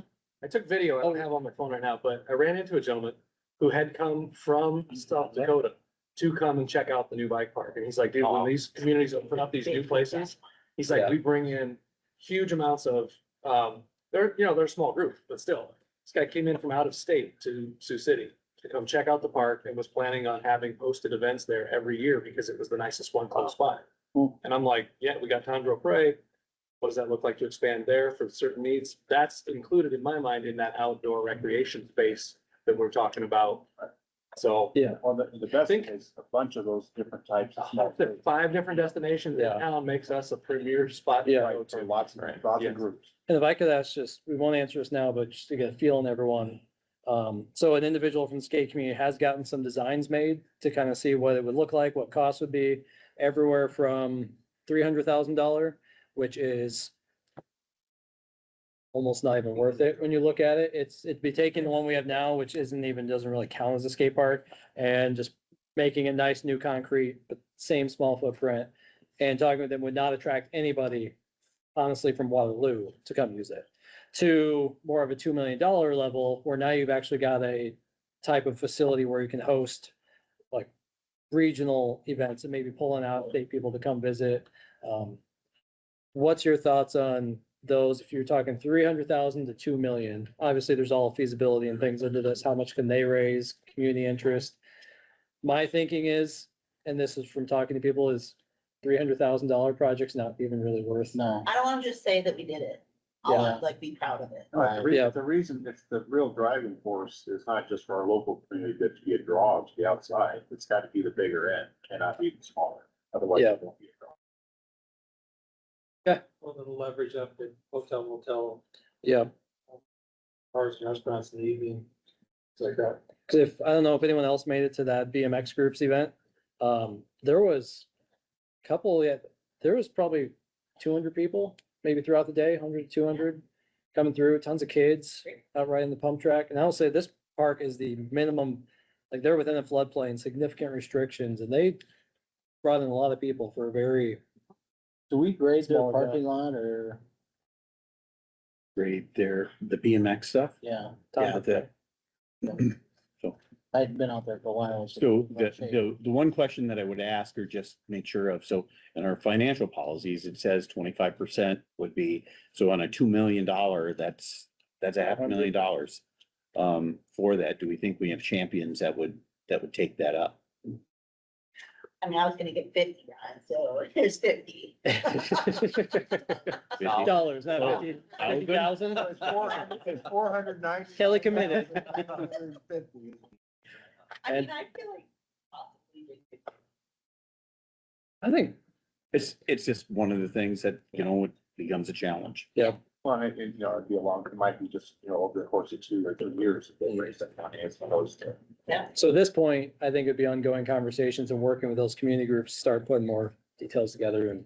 Well, and let's face it, all these projects now are gonna have to live up to the fundraising efforts that pickleball stuff did, so. Yeah. You're not gonna touch that, probably, but, Yep. it's 5 hard. All right, quick run before we jump into this. Do we want to take a 5-minute? Yeah. Yep, All right, 3 minutes, so people back in 7. 6 minutes. This is do Be back whatever at you want. 55, 5 till. Was that? It's just do whatever you We need want. to get those pickleball people are riding bikes and skateboards. I think that's a There's a campaign shared- over there. You know, There's a shared demographic there.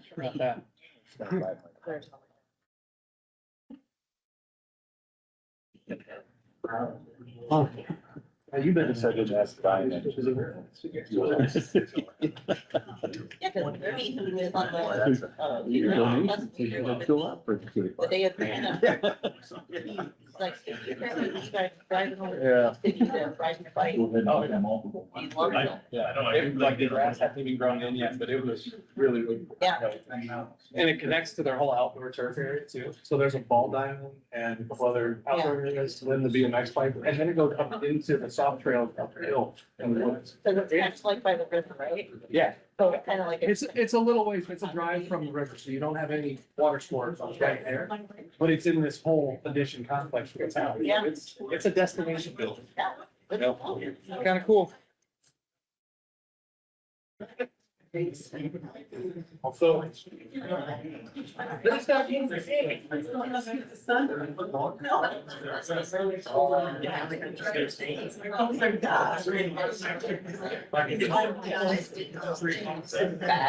I was gonna say, I'm gonna go 255. So. I said, I might be a little late.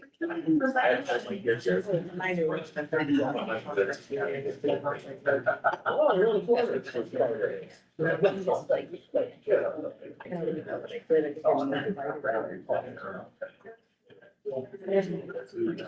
I'm gonna come see you at 9 o'clock tomorrow morning.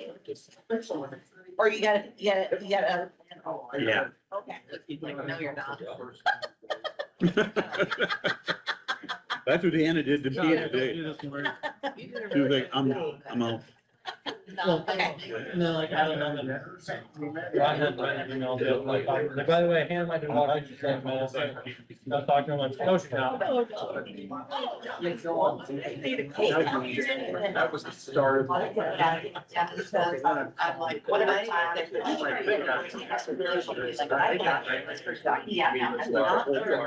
Getting our pots of chairs, piling up bags. And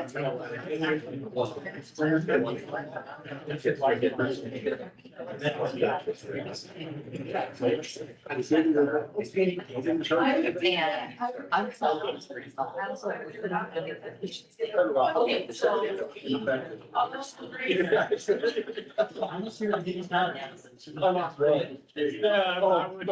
I did talk about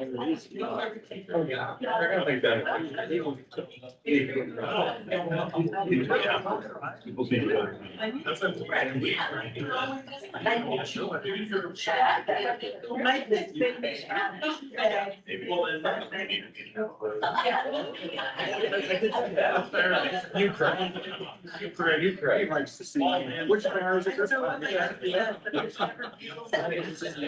Thanks for bringing that.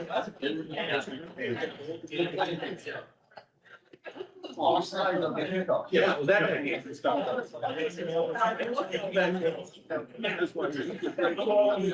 back. Yeah, Merry Christmas. We're not. Like, what's all else? Yeah, yeah, well,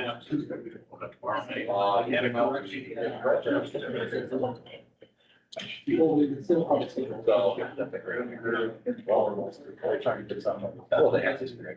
This is what it's doing. What are you doing? Yeah. Yep, yep. Yeah. I'm not giving you a hard time about any of it. This screen is great for you. It is. You know? I love that. I love your dedication. You probably should. You can make sure you're allowed to go then. Yeah.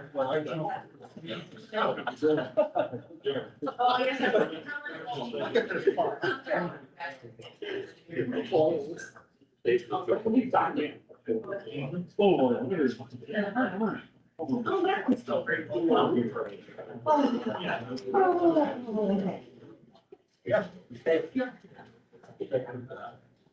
I wonder, all right, no, look at that today.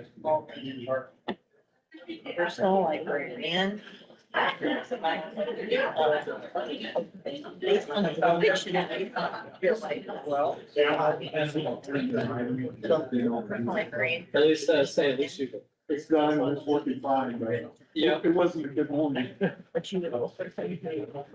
With black, but.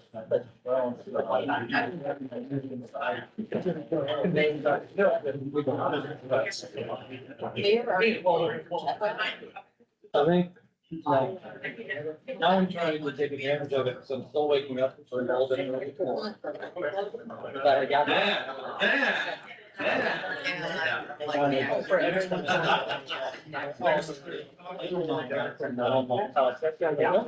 Yeah. We'll try to get back to like, I wake up. It's, I think now, Like. probably just yesterday. I've got my day to sleep. All the letters. Like the one. Yeah.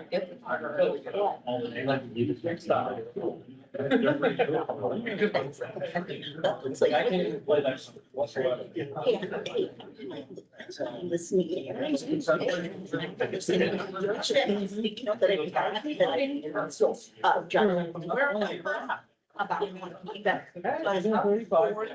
and the first thing is. Yeah. And then ask questions. And I'm listening to it.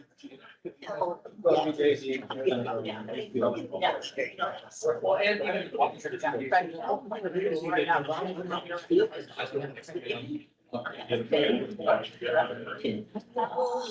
Like, yeah, 88-year-old. All right, everybody, back to the table. I just realized. Perfect.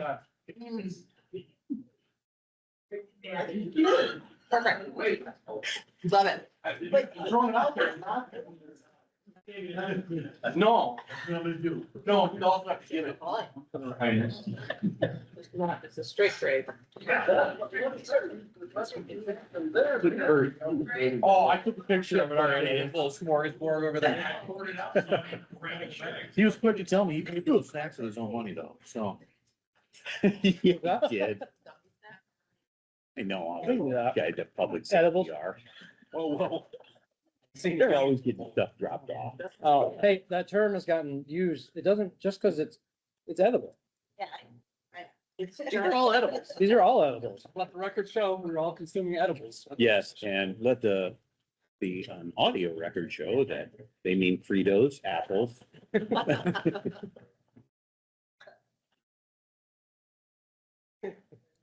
Speak for yourself. All right, Chris. Excellent. So if we push on, we can get through it all tonight. Come on. We got an hour. I'll look at the. All right, Mr. Daryl. Go. There's Gil. Gil, where you at? He's coming. After talking to Aaron. It's about the time we lose Gil. He Oh, likes snack time. Yeah. oh, Aaron's gone. Where's Aaron? Aaron's right there. Rock and roll. I don't wanna do that. Well, let the record show we're all present. More watering. All right, Zoning. everyone ready? So this is a topic, zoning and development regulations that came up with majority council members as we met. So just talk a little bit here about some of the plans that are moving forward. Major thoroughfare plan is something that will be before you actually at the next council meeting. By the way, this was the previous one. We'll have an updated one for now after this. I think we got a slide afterwards. Keep going. Yeah, we got a couple different things, but yeah, if you look at there's CIP items 50, 57, 58, 59. And just really kind of the schedule on where we're at with getting a number of these plans and vision plans done, whether it's a Parks Master Plan, strategic plan, 2025, 2026, College Hill visioning, which we're well underway, comprehensive plan. High school, that's really high school and Sartori sites have really kind of taken care of themselves up to this point. And then what the next phase was always talked about was just University Avenue. So moving forward with that. Again, zoning ordinance, and just talk about where we move some of those items just because of the impact from the pool and where that funding went with regard to that. So some of those items were pushed back.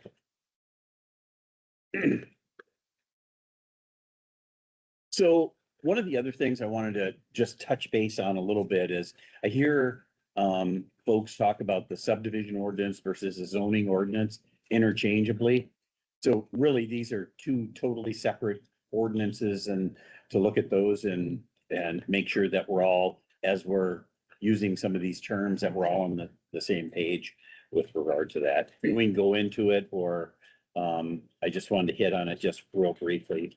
And let me give some quick context on this. So quite a few of you put on there wanting to look at, we had done the downtown looked at downtown zoning, College Hill, and then we had kind of coming up piecemeal, still the Sartori neighborhood area, University Avenue, and then something everyone put on, or not everyone, excuse me, a lot of the council put on was discussion on, are we just ready to sit down and say, let's just get the comprehensive rezoning done instead of continuing to piecemeal this and look at updating the zoning across the city? Reason that I put in the difference between zoning and subdivision is I think sometimes we say zoning and we think redoing that might change some other things. Those are two different things. Sounds like we would do zoning first, then the subdivision. So the conversation is, do we want to move ahead with, instead of all these piecemeal zoning discussions, do we just get a comprehensive rezoning or zoning discussion done, review the whole zoning? Because there's a lot of, well, we've already had several that were referred this year, discussions on certain pieces of the zoning that are outdated, that need to be cleaned up. And so this would be a discussion about, instead of taking all those piecemeal, do we just move forward with doing a full rezoning? It's a comprehensive process. It'll take some time. It's a big commitment. But rather than have all these one-off things coming up, do we just need to really dig in and do the process? So The this is the referral- information about The it. referrals the mayor was talking about is trailers, RVs, boat parking in the rear side yards. That was referred on 8/19. Land use permit criteria, that was referred on 9/16. And then vape, tobacco, CDBG sales was 10/21. So those would be covered in a comprehensive zoning law. So Something like the vape one, we might prioritize and still do sooner than the comprehensive, if that's something we want to move forward with. That's a targeted use that could fold into a comprehensive plan. yes. This is my top five, what you just said. But I feel like so many things could be fixed. We could be a healthier in so many ways. So I'm a yes to this. Any more slides? Daryl, you usually have a pretty vocal opinion upon this. What's your, I guess. If you, first off, I don't think our code is accurate to be described as a 1970 code. That was the starting point, and we've had hundreds of revisions since then. To say we need to rewrite the zoning code is a misrepresentation, I think. And we seem to avoid the word form-based zoning in all of this here. As I've said many times, and you've heard me say that there's a number of constitutional challenges there that people are not backing away from in the community. So, Well, one thing to me is, I don't see this as saying we're changing everything to form-based zoning. I actually think it made sense for us to look at downtown and College Hill separately, because those are significant districts and have a lot of different needs and criteria. To me, this approach isn't going into us saying we're gonna change everything to form-based. That there might be some areas or aspects that take more of that, but I'm not, me personally, going into it presumptively saying we're gonna change everything to form-based. It's just, I feel like it made sense to look at our core districts, downtown and the Hill. Most of the rest of town is more residential. University Avenue's got some special aspects to it, but so I don't intend for it to be saying we're creating form-based. So it wasn't avoiding saying it, just that isn't the intent, is to say everything's gonna be form-based. Might be aspects of it that are more form-based, but it might just be updating our Euclidean zoning to add more of those elements. This would not be saying, like what we're talking about today, giving staff direction, just go do it. There'd probably still be a work session that would schedule to look through and talk through, okay, what are the priorities, kind of like we did with the College Hill visioning. But just saying, instead of all the piecemeal, do we just want to commit to updating everything at once and taking that process rather than single areas of town? But I think a differentiation there, Mayor, is by committing, that does mean dollars. That means, putting in the CIP in the budget. and by comprehensive, it would exclude College Hill and downtown. They would stay with what we've done, and we're talking the rest of the city. Or what's, is that the understanding? you have to look at whether the form-based zoning that was implemented for downtown was successful. and what effects it's had on construction. People, developers complaining or developers just not building the town anymore. Because there's a number of developers, home builders that just left and don't develop. the town. As they just say, the form-based zoning criteria is just not important. So, I haven't heard that specifically from anyone, but And we were just talking about a parking garage, because the parking problem downtown. talked about that for decades now. On form-based zoning, I brought it about. I think, sorry, can you clarify again? So talking about things like sidewalks and trees, that's the subdivision code, which doesn't apply to this situation? So sidewalks and trees are, yes, when you're redeveloping a property and you're getting in there, those are things that, that are required under that redevelopment or developing. Okay, so I think for me, this is absolutely a priority. This is something I want to do. I do want to put dollars towards this after we do the strategic plan. Where we could say, our goal is, you know, we as a council want to encourage healthy lifestyles. And so then when we redevelop the zoning code, the code that's going in is prioritizing people being able to walk places. So to me, those things are tied together and I don't want to put the cart before the horse, as old people said. Well, the strategic plan, just towards that end, I'm not arguing, but is it gonna differ much? A lot of those principles are in the resilience plan already, for example, so I'm just trying to figure out. I think not necessarily, but I do feel like an issue that past councils have come across is just that people don't know what's the end goal. Like, why are you guys doing this? Why are you working on this project? You know, like, what can our community expect of us? And I think if we have a strategic plan and we could say, our goal is that we want our citizens to feel confident, comfortable, and capable of leading a healthy lifestyle. Then when they say, why are you updating the zoning code? We can say, well, because. Da, da, da, da, da.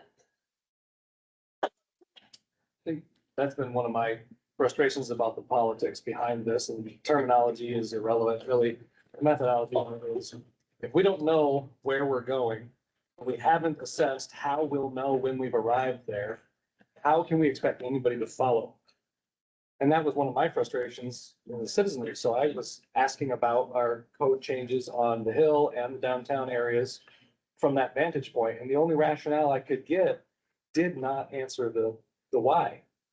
Right? The rationale for some people's perspectives, not everybody in this room, but the rationale for the downtown changes was because a project failed on the Hill. And so the easiest way to get it to change was to change it downtown so that you could change it on the Hill, so that you could roll it to the University Mall, so that you could roll it to all of town. Meanwhile, they also said, it's not going to affect Ward 5. You're all residential. So why are you concerned about downtown code? Because in 7 years, it's going to come from my ward. And a comprehensive redo says we've got to do it this way. Every time we've opened up the idea of zoning changes, it's already decided that it's going to be a form-based code expert that comes in to recommend to us what proposal might they come to us with. Of course, it's going to be form-based code. So to me, I start with the question of, are we or are we not a fantastic city to live in, an award-winning city to live in? And how did we get there? The code that's already in place.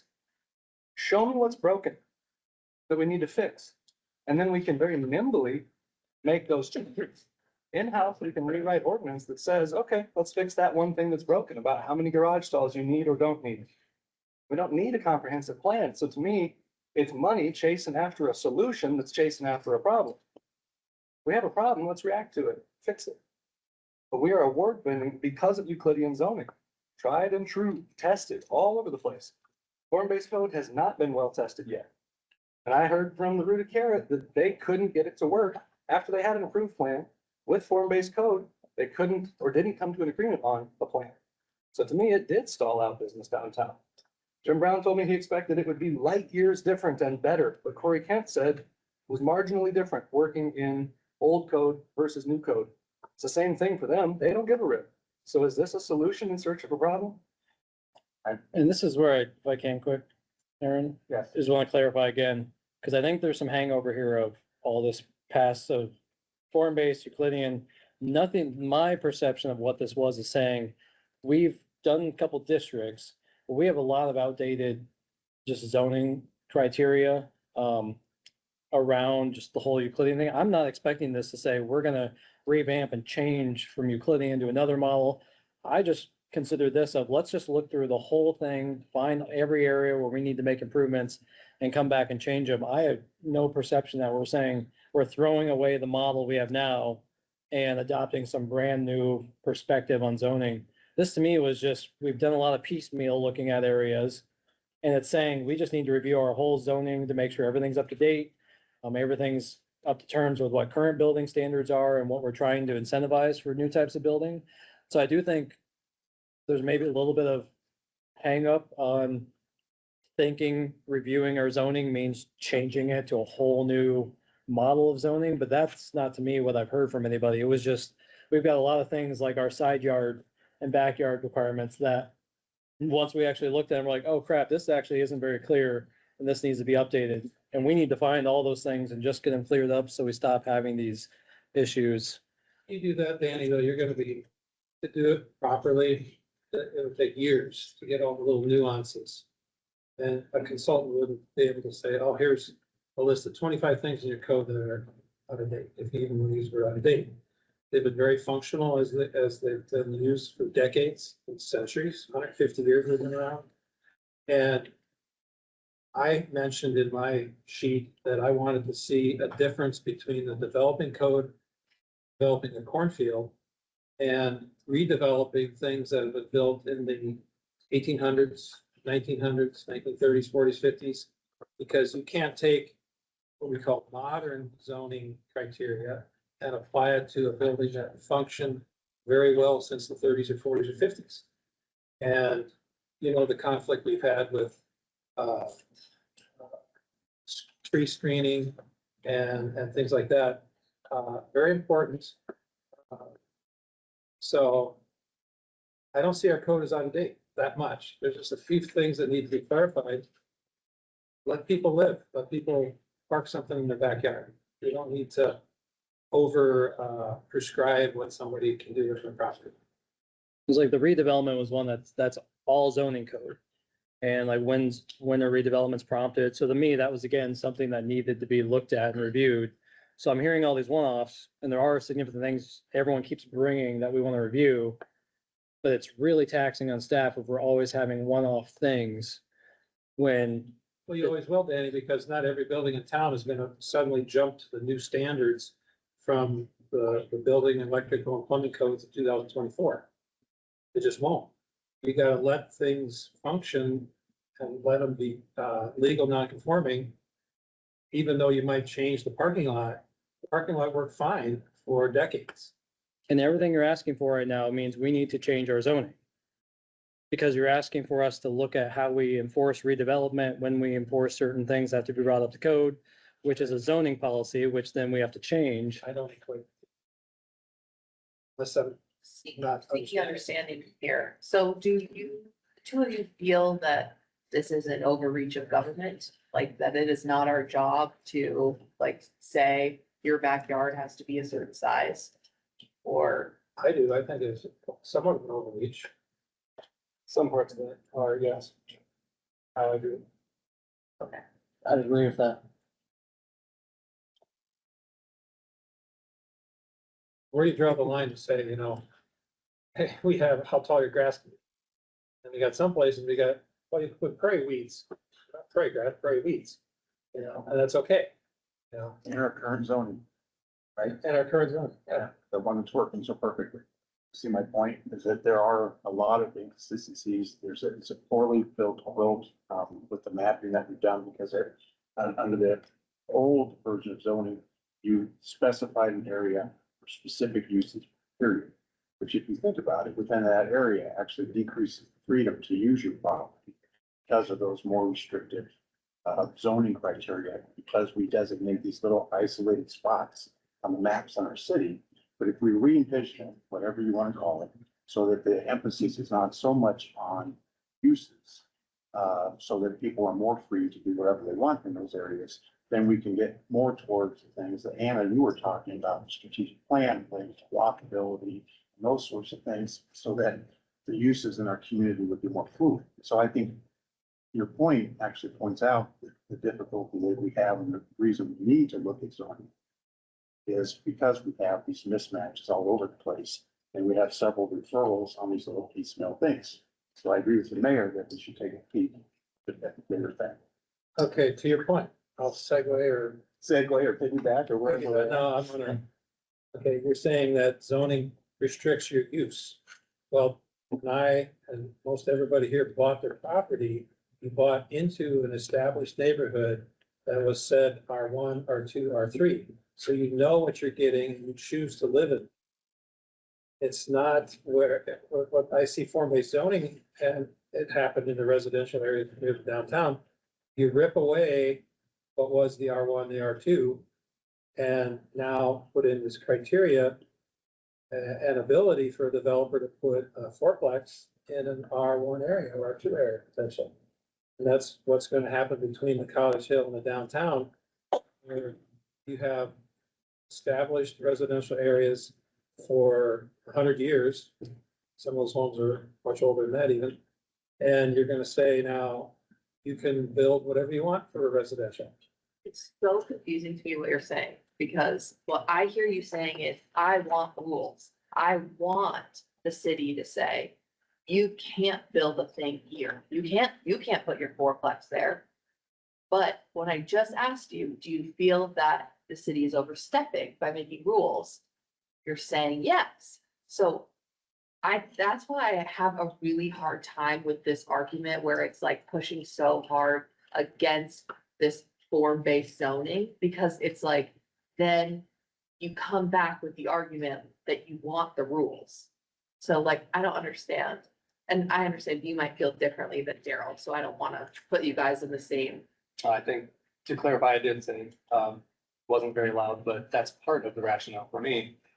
The traditional zoning was about use-based, and then we overlaid it with character districts to say, yeah, here's how it must look. So even this latter portion of my argumentation is somewhat already in the code, to Aaron's point. We're already telling people how and what it should look like. The form-based code is saying it's more about how it looks, right? So you can utilize these different functions that are allowable in this area, but it's to a standard that says, okay, there's a smaller group. My biggest protest against this was how it changed to an internal subcommittee and removed some of the public protest rights for certain developments. If a development goes in and it's already being built, and then somebody finds out that they wanted to protest against that use, too late. And the argument then was the public protest time was when we changed the ordinance. That was the time they protested against that new high rise they didn't want next to their single family dwelling. That removes the public protections that are there in traditional code. So whether it's rules about what you can do on it or how it must look when you do that, they're all gonna be rules. So this idea that we're just free to do whatever we want and have a cattle farm downtown, it's not gonna happen, right? But this change, again, is kind of that same thing I said, it's a solution in search of a problem. If there's something really screaming 5-alarm fire, we can't proceed unless we fix this, well, then we need to do something. But the two options being go through the hours of painstaking review to figure out where the conflicts are and remove the disparities within code versus throw the baby out with the bathwater potentially and replace it with a new form of code, I'd choose the former and say, let's go through it, figure out what problems we've had and fix those. That's just my preferential approach. And I guess in my mind, that's what we're proposing here is go through what we have, identify areas that can be improved and bring back those recommendations to change. We're not recommending, let's throw out our whole zoning ordinances. Again, I feel like the perception is going through and reviewing the whole rezoning is saying is a subtle way of trying to sneak in, we're gonna throw out everything. That's what happened downtown, neighborhood medium, neighborhood small. And that was in That the past. eliminated R1, R2. So what I'm saying is what we're proposing isn't saying we're gonna look at form-based zoning for the whole community. What we're proposing is reviewing our current zoning, seeing where improvements can be made on a comprehensive level. To So, be fair, it may be, like, can we just not put a label on it? I guess in my Yeah. mind is like, we're gonna go through and make it, because, okay, I can, and with Hannah here is we're saying we don't want one thing, but yet the referrals that Ron mentioned, those were all in our current code. So obviously there's some problem. Okay, can I just say this? Did I hear you correctly that, you could do this first, the zoning potentially first, and then you could, after the, zoning, you could potentially do subdivision? mhm. Okay, I don't know if I don't want to check this, but again, I'm okay, knowing that we're just checking to see if it's a priority at this point, right? We don't need to get into the weeds. Craig, I wanted to give some time to talk to make sure we're all on the same page about what we're, yep. And because one thing I wanted to make sure I clarified is, so as we move this forward, like you said about wanting to make sure we still have the approval process. That to me would be, as we sit down and have a work session, might be the group saying, no, we would like to make sure maintained in our zoning is approval by council, so there's public input. We give that, okay, and then staff's gonna move forward with the assumption that we're not going to make administrative approval for everything. So I think there's this presumption that we're going into it with some way to trick into trying to force form-based zoning into everything. And all, in my mind, we were proposing is I've heard a lot of things, like the reason I brought up redevelopment is what prompts someone to bring up their current site to the new, like for some of the screening requirements. That's all laid out in our zoning code. So we brought up, you want to change that so that we can be a little more flexible and allow maybe more existing use of the site without requiring changes. That means we need to make zoning updates in our zoning code to allow more leeway and flexibility. So there's a lot of things that are being brought forward that are saying, we don't like how this works in our current code. We want to change it. So rather though than like having all these one-off things, because I think there's a lot of them, it's saying, well, let's look at everything and just review, is there multiple of those? Is it some of the side yard, backyard requirements? So I don't see it as a chance to just come in and we're gonna insert a brand new model of zoning. It's just kind of saying, let's really dive in and go across the board and look at all the changes we do want to make, lay them out there and give staff the ability to kind of go through and do all that, because it seems like we're getting a lot of potential changes everyone would like to see brought up. I'm in favor of it. It's a priority for me. I guess what I've seen on council for 7 years and owning property throughout the community for 30, that the city's gone through many, what's the word? Processes to look at things like what is it? Splitting homes into duplexes. There's a study on that, what they call that. Rental conversion, multifamily conversion was the name of that. That's about 10 years ago or so. There was a big thing about how many trees and parking lots around town. The city spends quite a bit of time on that. Landlord accountability ordinance was another one. You know, we've done these things that take months and months and months. And Danny, what you're describing and what we're showing here is you want to take the whole city and figure out what's wrong. Give us what's wrong.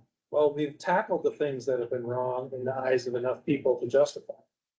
And whether it was the College Hill Partnership or the College Hill Neighbor Association or the College Hill Business Owners, or whatever the name was before, in my understanding, they're going to split again. So we're doing what you described it. You know, this is high level, but I can go into more details about problems with developers and home builders and in that discussion. But I'm very leery of the direction that this is going. I look at this map here and I see, you know, we're blanketing the whole center of downtown. And I don't think we need to worry about the residential area from the College Hill all the way to the downtown area. That's operating just fine. And that was the previous map of what had been. Well, the vision plan covers all the darker purple, not the pinkish purple. So, and then we have this phrase about stabilizing the neighborhood. Well, neighborhood will stabilize itself without forcing things to be done or not done. I just have a problem with this, and, so I'll give more of my feedback when appropriate. Because I'll agree with one thing is that, well, not that one thing, but to clarify is that, yes, the other option is we can continue to just take issues as they come up one by one. But just from my standpoint, working with staff, it's really hard when we just constantly have these one-off changes that we want to make.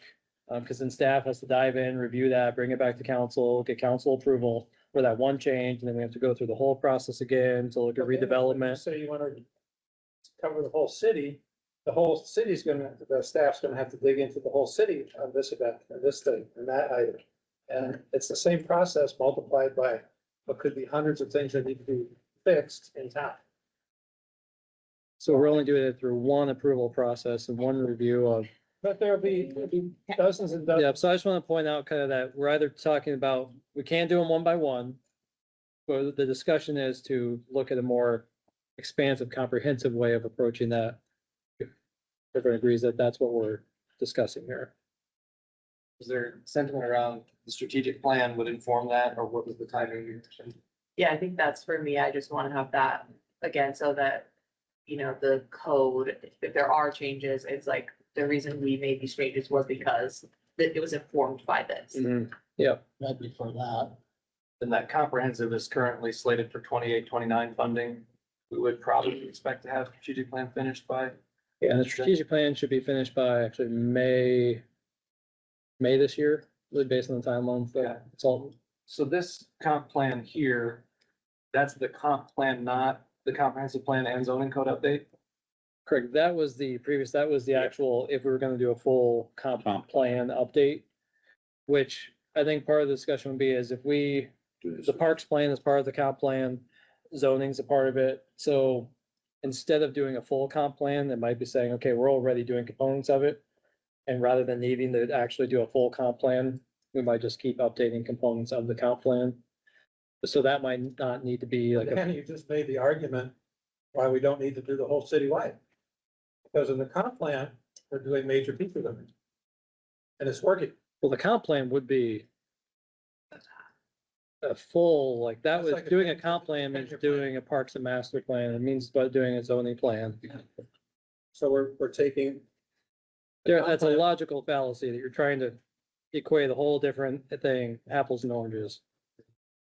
The other side of this is, yes, there, if you're, I guess if you're against it, you're against it, but there's also folks that do appreciate it and they do appreciate the clarity. So when we get these times where people come in and they're upset with staff and council, which obviously they can be upset with us, but it's like, but a lot of times I think they're upset with something that's not clear. And I feel like if, in my mind, if we can make it more clear, it should be better for everyone.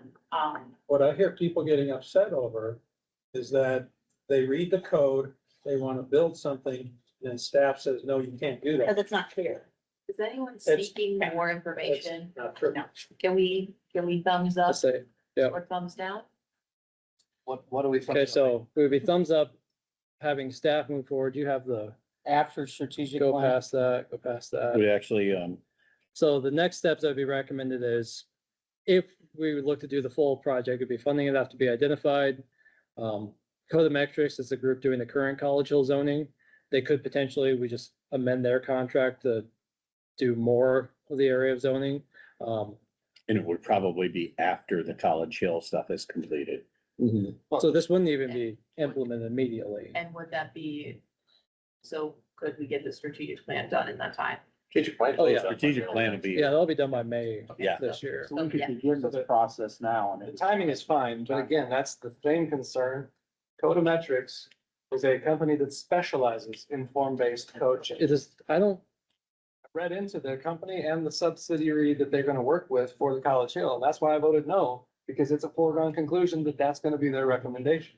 So when we say we wanna look at it all and pick the winner, this is gonna be the winner. So I'm a no, we're gonna move on. I'm double no. and what's it mean Well, by you're one. adopt new zoning code? Yeah, two thumbs.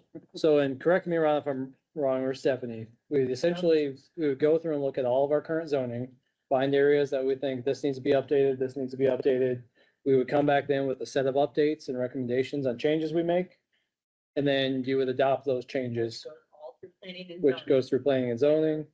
And then this group would adopt those changes. So again, to me, it's not saying we're throwing out our existing zoning. It's just basically saying, instead of doing all these things one-off, let's review all of our zoning, find areas that we need to make updates and improvements, bring them back to review, and then adopt the changes that we would like to see made. So adopt new zoning code. It is different language than revision of code changes.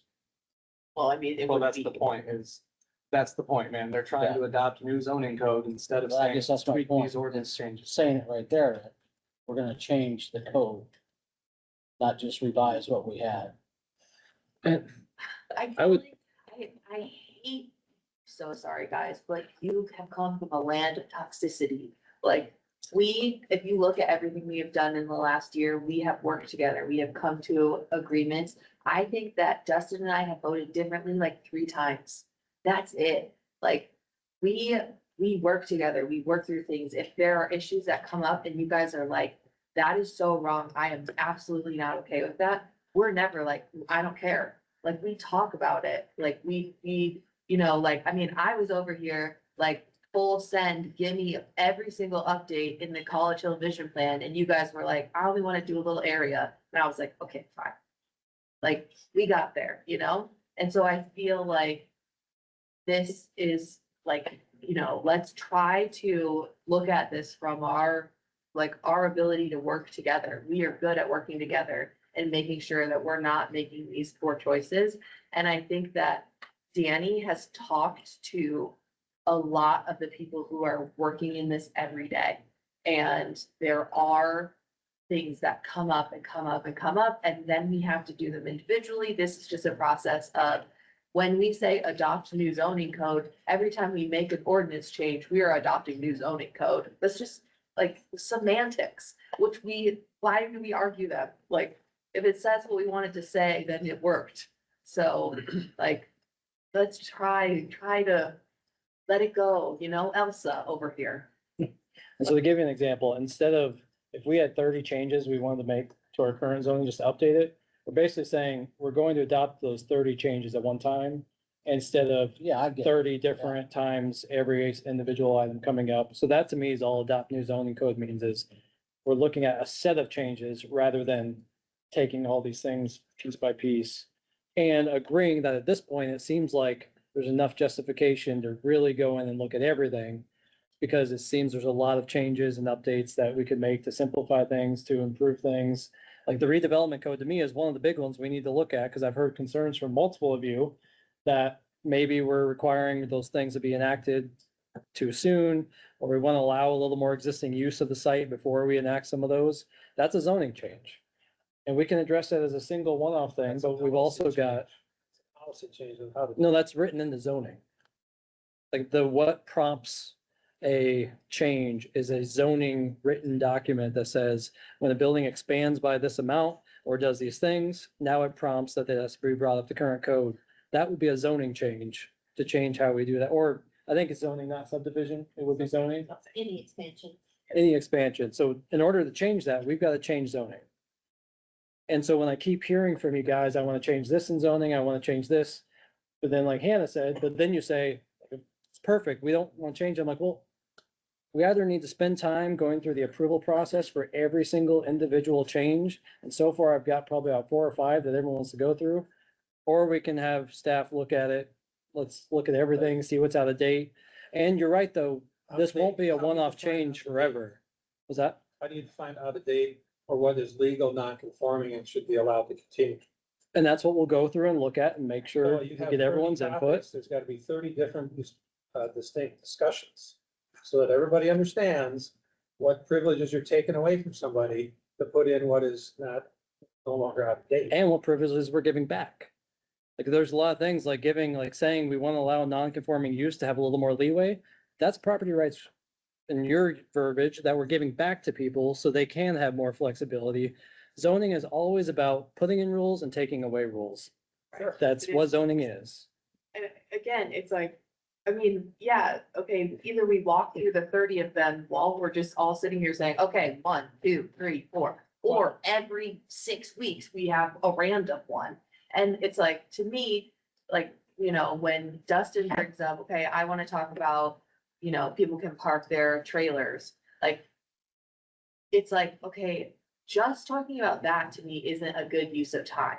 But if it was among all of the other changes, I would be more than willing to talk about that. But it's like, if you're just talking about this one change, it's like, okay, we have so many things to do, you know? So it's like, but when you start to pile them all together, when you do all of that work all at once, it's like, okay. And again, then you can look at it more holistically. You can say, why are we wanting to do this? You know, what is it encouraging our community members to do or discouraging them to do? Can we vote? So that would be what we move forward with. Again, we would still have a work session on this to, like, let's say we get a schedule, we do all that, to get input on, okay, what does everyone want to see? Maybe it's saying we want to loosen up some of the redevelopment.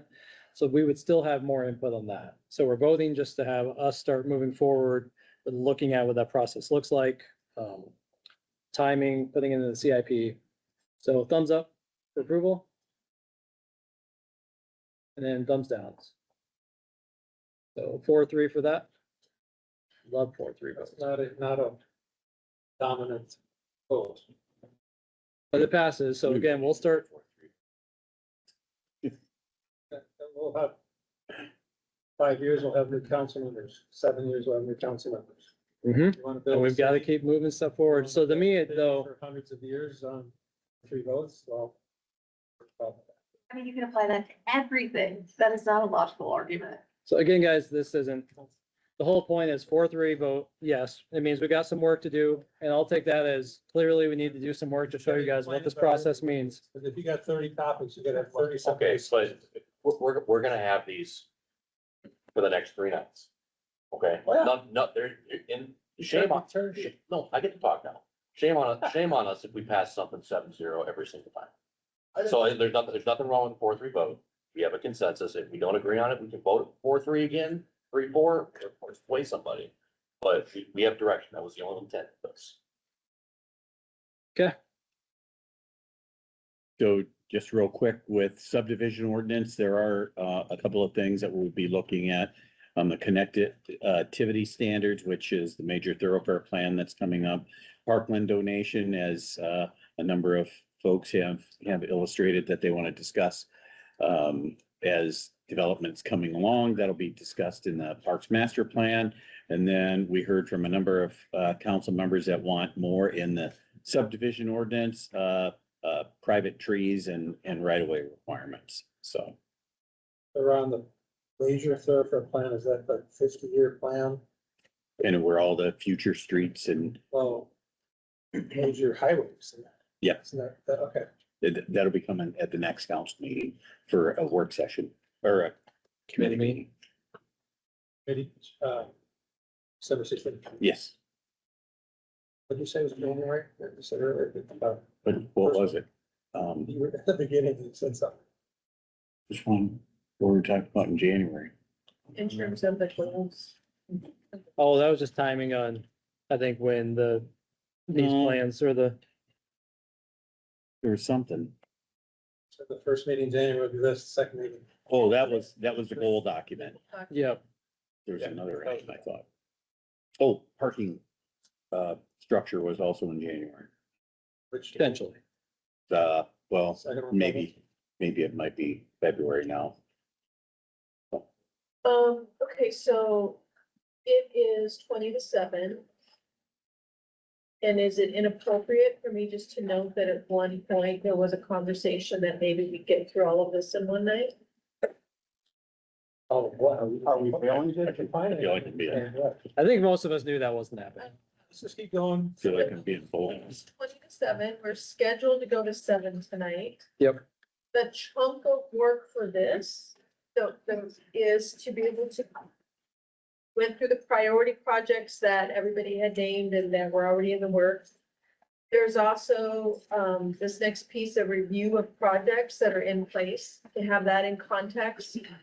And then getting and seeing then what additional individual projects people are willing to put on the plate, and then there's gotta be a conversation around priorities. Because several things we move through to be able to now come back and have priority and directional conversation. There's several big pieces that staff don't have direction yet or priorities on. So that's this chunk of work and decision-making that needs to happen, and then we'll move into the goal document as a next piece of work. So, Let's do the priority discussion, which is these 3 slides, and then stop at the individual priority. Let's jump into the priority discussion. And we might not get all the way through it tonight, but let's jump in and at least start talking about for some of these bigger projects, what we got for priorities. And all these are fresh in our mind here. So Ron, you wanna jump in Yes, sir. next time? So one of the things we want to review, just these are a number of things that were priority discussions in the last couple of years, and now are coming to fruition. So right now, staff outside of normal duties are working on the new financial system with Jen and her staff, and a lot of people through meetings after meetings and trainings. And so getting the new financial system up and running. Pay plan study is also something we're just kicking off. The major thoroughfare plan is coming to an end here, so that'll be nice to have that at some point. Parks Master Plan, we're about ankle deep in that, so that's kind of just kicking off, but we're moving forward. College Hill zoning, planning and zoning is still moving forward. Strategic plan, just had a kickoff meeting with the mayor on that last week. And then the turf facility or any recreational destination facilities are things that we continue to have conversations. So moving right into some of these things, what's going to be interesting about further conversations here is we've also got to look at a lot of these are going to have competing funding sources. And so we'll have conversations tonight about, yes, I like one of these 3 projects more than I like another project, but tomorrow night or when we get to the financial stuff, what you'll see is that's also going to be a challenge, just saying, hey, here's, okay, what are we saving up for now?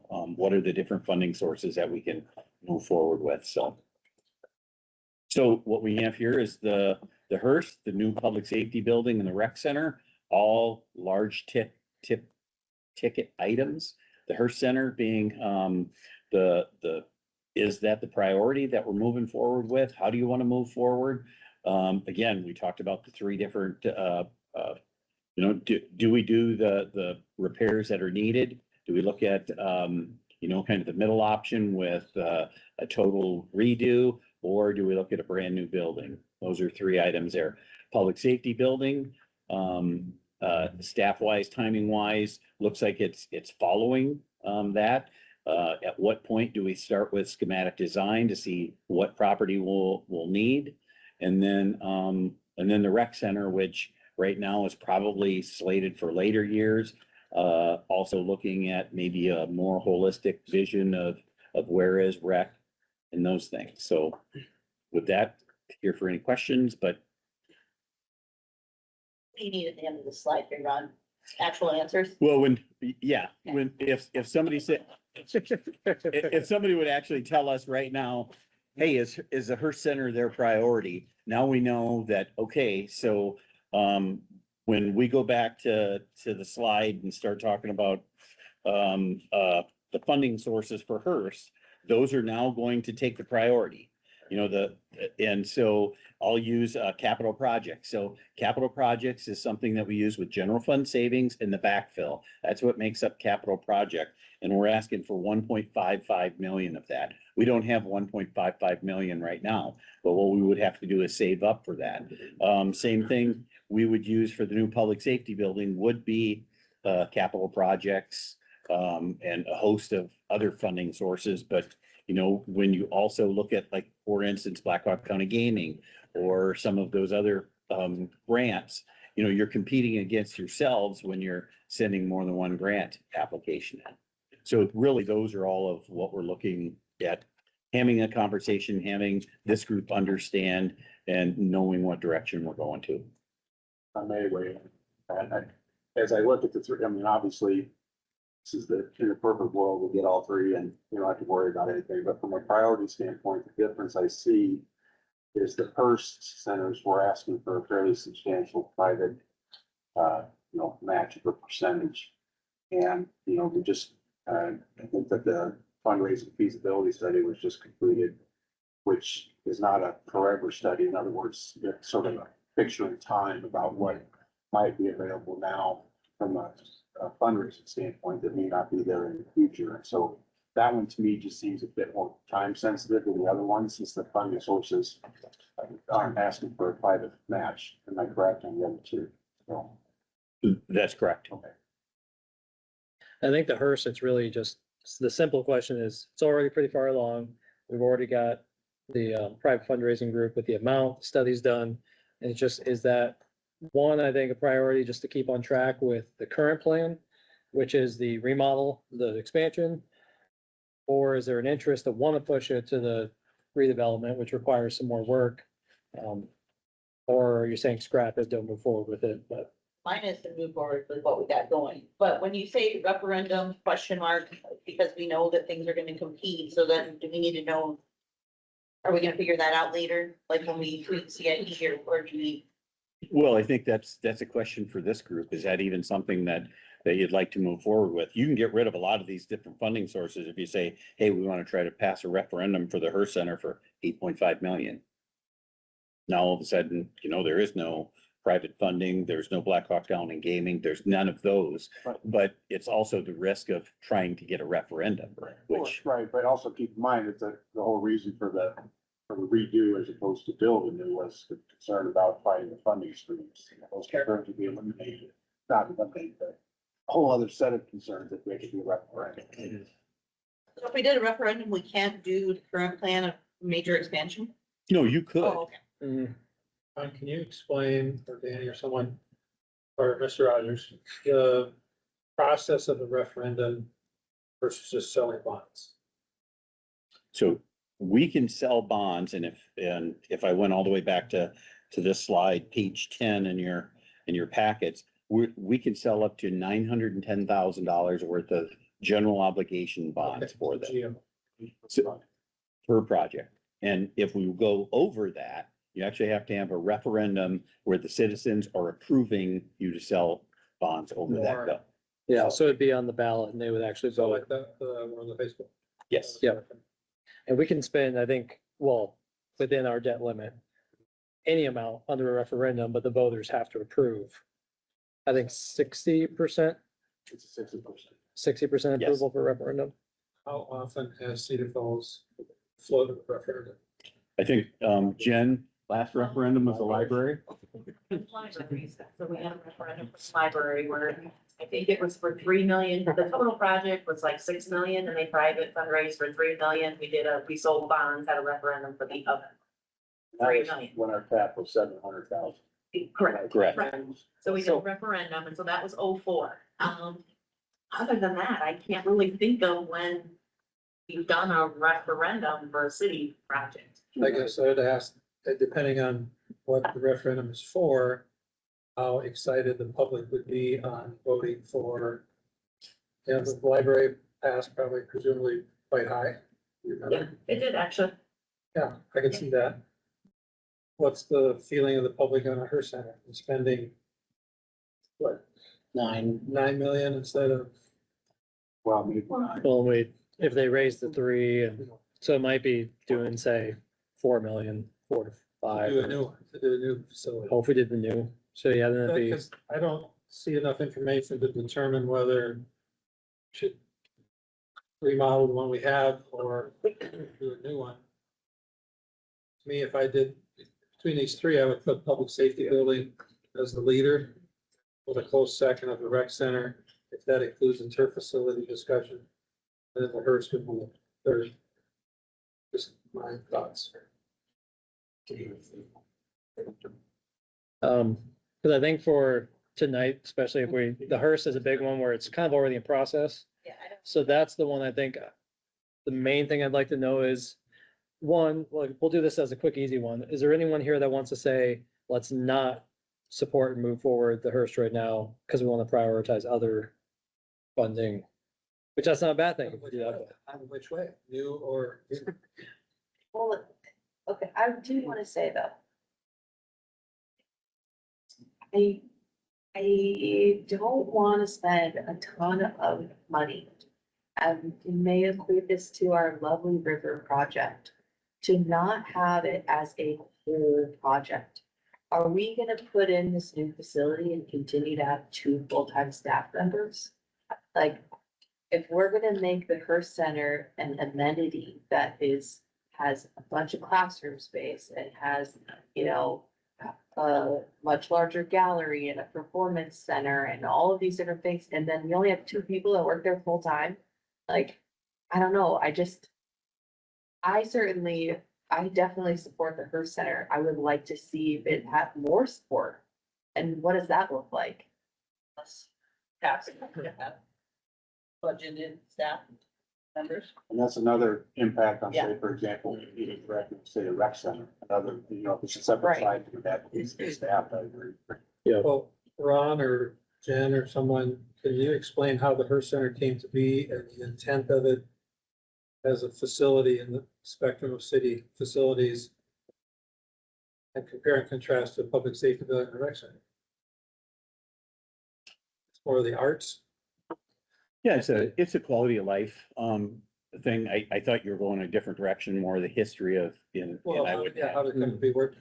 So what, do you know how was it the Hearst Center donated? Or did it purchase it? James First, the family donated the house to the city, and I think at the time, again, I don't know for my time, but I think it was the whole purpose of, just like you said, how can we have art be a main focus in Cedar Falls? And I would compare it more to probably like a golf course, it's an amenity that not everybody uses, but does everybody like that Cedar Falls Or has like that the amenity? Or the water center for the water. Right, or whatever. Historical So- Society sort of thing? So I think, I will tell you, since I've been here, I bet we've talked about redoing the Hearst Center 3 times. I mean, I've been on those study committees probably 2 of those 3 times about, are we gonna expand the Hearst? Are we gonna build a new building? Because the house is old and it wasn't built for Relocate it, too. commercial and, yeah. So it does kind of keep coming up, I will say. Well, Yeah. I, Daryl, some of these questions, though, you and I have sat together and these have been things that have been discussed recently since I've been on, so you and I have sat together. And they brought these questions up, so, and again, we just had that presentation just, I don't know, like a year or so ago. But I hear what you're saying, but they have been answered by that group and studied recently, And just so so, you know. and that is like, when you mentioned needing more detail, that could be one thing the group says is we want more details on the full plan. But I think that's what we're kind of looking for at this point is if there's a past presentation. Cause I will say that the staffing piece is something that several of you brought up around, not just arts and culture, but recreation. If we expand facilities, expanding staff, it's a difficult conversation to get into because it is a very, like, capital projects is one thing, or staff expansion. And one of the conversations, we don't have it on this list, but we'll get to it a little later, is the conversation about a leisure department. And as we get a lot more focus on a lot quality of life, recreation, arts and culture, do we have the staff capacity to really develop that programming? We can't answer all that tonight. So I think what we're looking for on this is just direction on her specifically. It's already in the CIP. It's already been planned. We're already in progress with it. Do we want to keep moving down the route it's on? And maybe with some future, just other discussions around staffing, programming, or are you giving direction to us and staff to look at that direction, and is it going toward the full facility? And I think this is the right time to have this conversation. Mhm. We hear a lot of times as staff that, hey, these projects gain momentum and then it's hard to vote against them. Well, this is the pivot point, it really will start to get difficult to vote against a project like this when they've got $3 million raised.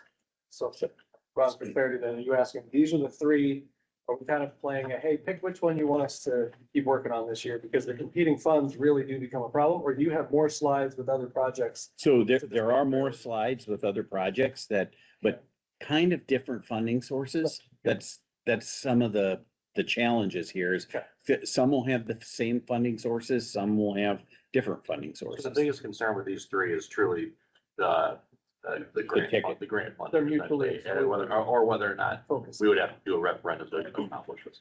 And how much, can the city, outside of the GO monies, how much can the city raise with, in this particular case, capital projects? So Yep. the new public safety building, we're kind of in the fledgling phases, having the desire there for over a year. We still don't have the property, et cetera. The schematics are gonna cost. The rec center, we're talking about a division. What does that look like? Where does it look? And all of that, still fledgling. The Hearst is continuing. I mean, I would prioritize public safety first, but I don't want to delay what we're already doing with the current remodel at the Hearst either. So I'm amenable to continuing as is with the plan for the Hearst. So my preference would be, let's get public safety because of the responses in the climate survey says we need some more facility and some more staffing concerns there. But the Hearst is almost there and they're already fundraising after having done all that. So I think to me, the flying the suit for this is the fact that there's just got the private fundraising piece to it. Because that does change my priority. And it's fine, if I'm looking at this, just going down the list, I'm 3-1-2 on this. But because there's the money already being raised, because they've got that commitment, to me, that makes this an easier discussion. It actually, because 1, 2, 3, exactly. So Justin, were you saying you're public safety first, rec center? yeah, And is that what you're saying, Chris?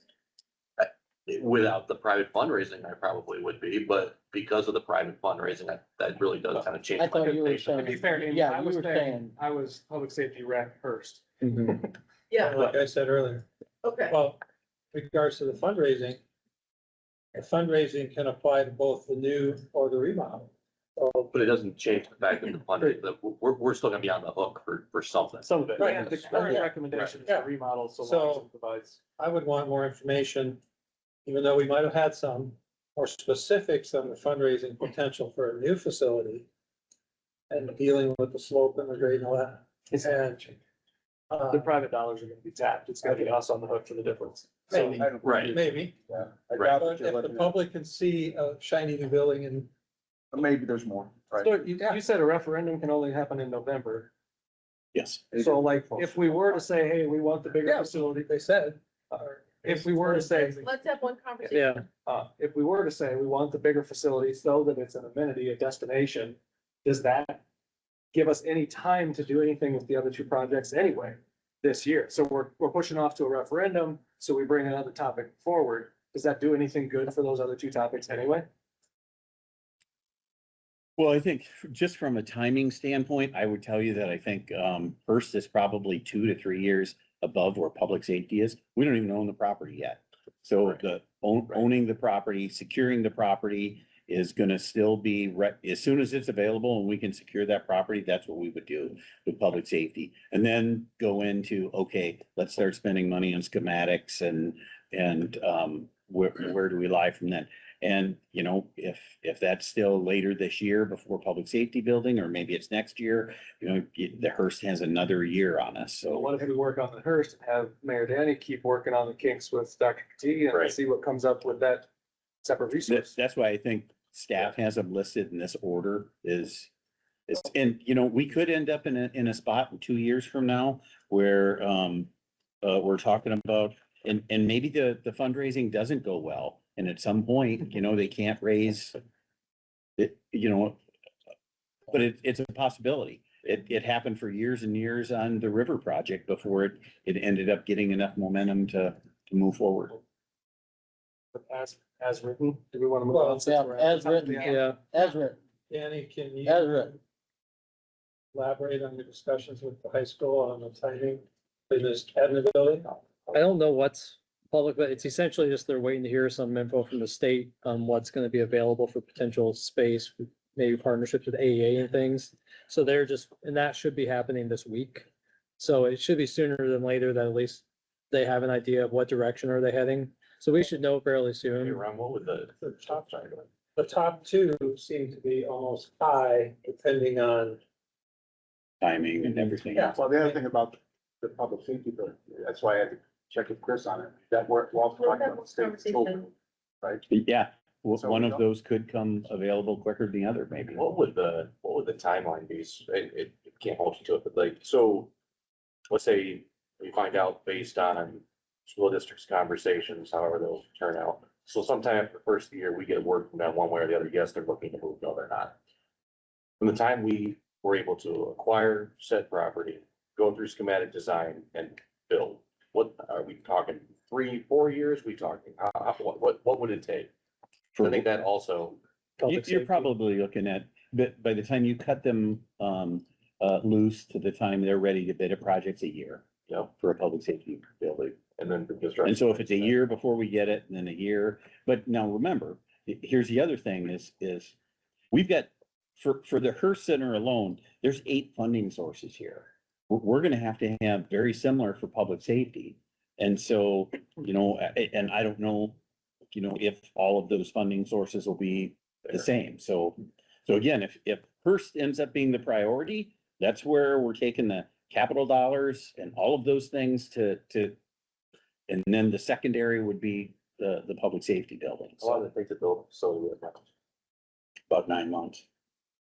No, that was about a year. Yeah, Public we're talking safety. about a year, but we, planning started way back, I said, the whole thing was close for 3 years. Right. That was starting. That's where I was trying to. Space needs and things, yeah. But We we didn't didn't bond. bond after Lambert. Up 3 years. We didn't bond for the. Just No. 700,000 So where'd the rest of it come from? general fund savings. So that's Capital how we start projects. to mitigate the windows by saving it up years in advance. Yeah. And that's why this planning is so important, because we gotta start planning now to start banking that. So, That's how the city hall got remodeled. Yeah. You've got 2 unknowns here. You've got, well, that's why, to bring it back to this quick, you're right, because we've got a lot of unknown with those other 2 projects. So I think really for this goal setting, it's just getting some high level clarity. Hearst is one that is ready to take off this year. So unless the group were to say, we want to hold off on that, or we're at least going to keep moving down that route. Because I think for the public safety, this year we'll be getting more information on site commitments on that, availability costs. Rec Center, I think we're looking for a direction on. It seems like everyone's got interest in having staff get more substantive ideas put together around potential rec center facility expansion opportunities, what that would be. Because we have to get a lot more details on that before we know capital costs, what years those would be in. Jen, do you have a comment? I just wanted to make sure Dustin's one question got answered about how does it free up other stuff? I just want to make sure that, I think one of the things why we wanted to talk about referendum on the first is we went to a referendum and, I think we would still expect the private donation piece of 3 Yep. million. But now we could go to referendum and say, I'm just gonna say 3 million, because not limited by the 910,000. What that does do is free up capital project savings then for these other projects. I just wanted to make sure, I wasn't sure if that was quite answered in what you asked. So I just want to make sure that was clear, that it would free up then It's those very, dollars. But we also understand a referendum also means a tax increase. If you do a $3 million referendum. Yep. As part of that referendum, you would have to show, what does that mean for a property tax increase? And I think that's my thought would be that it's gonna make the citizens weary that we put a referendum for Hearst, and then we put a referendum for parking garage, and we do a referendum you for, don't want to do them very, yeah, very and you're saying we haven't done one since 2004, and it passed great for the library. What's our success gonna be? But there's a lot of work by people for the library. Oh, yeah, A lot of work for people to sell that, and at the same time, is when they passed the library levy, at the same time to support the operations of the library. Same vote. Right. Yeah, same. vote. Yeah, all that happened. Right, which now we don't have an answer, but that is what they did in the teaching. I guess Back to Diane's point. it seems all 3 of these have many moving parts. And on the Hearst, I'm still stuck on deciding whether we build a new one versus remodel this one. Even though it's been talked about, I don't think the specifics of the numbers stick in my mind enough to know. Could we maybe just to help give staff some direction on this, generally on that topic, is there an interest to see more information on what the whole rebuild looks like before we commit to it? Or are we wanting to say, we've already moved forward, we've got ideas for the remodel, concepts, costs, and we want to go with that? Would it be that difficult? I mean, we know what the plan is for the remodel to a certain extent, so would it be that difficult to, I swear they talked to us about it, about. I think it would just be for them updating some numbers, and correct me if I'm wrong, Stephanie, but maybe updating some schematics. Are you asking for a new building? I didn't quite hear. Yeah, Yes. The rebuild versus a new building. Yeah, when we had the open house at the first, there were two different concepts for new building that were part of that came to that $9 million Okay. estimate. There wasn't anything about, well, the gallery would be here and, you know, what the interior layout looked at. But it used the same kind of size needed as this major expansion to say, well, if that was all a new building, this is the size of the footprint. I'm gonna throw this out there, and maybe I shouldn't confuse things, but what the hell? It's after 7. So I will tell you, when we did the public safety building and we saved part of that building just because of the whole, okay, let's save the building, it's not that old, and trying to build upon it, it was a lot more work and probably ended up costing us maybe a little bit more just in change orders, wouldn't you say, Craig? Yeah, that, and then it's been continual maintenance since then, putting, put another 80,000-90,000 into a rooftop unit, 40,000-50,000 indoors, so. So that's the hidden cost of trying to save the. Yeah, well, I think what Ron's saying is we'd been better off.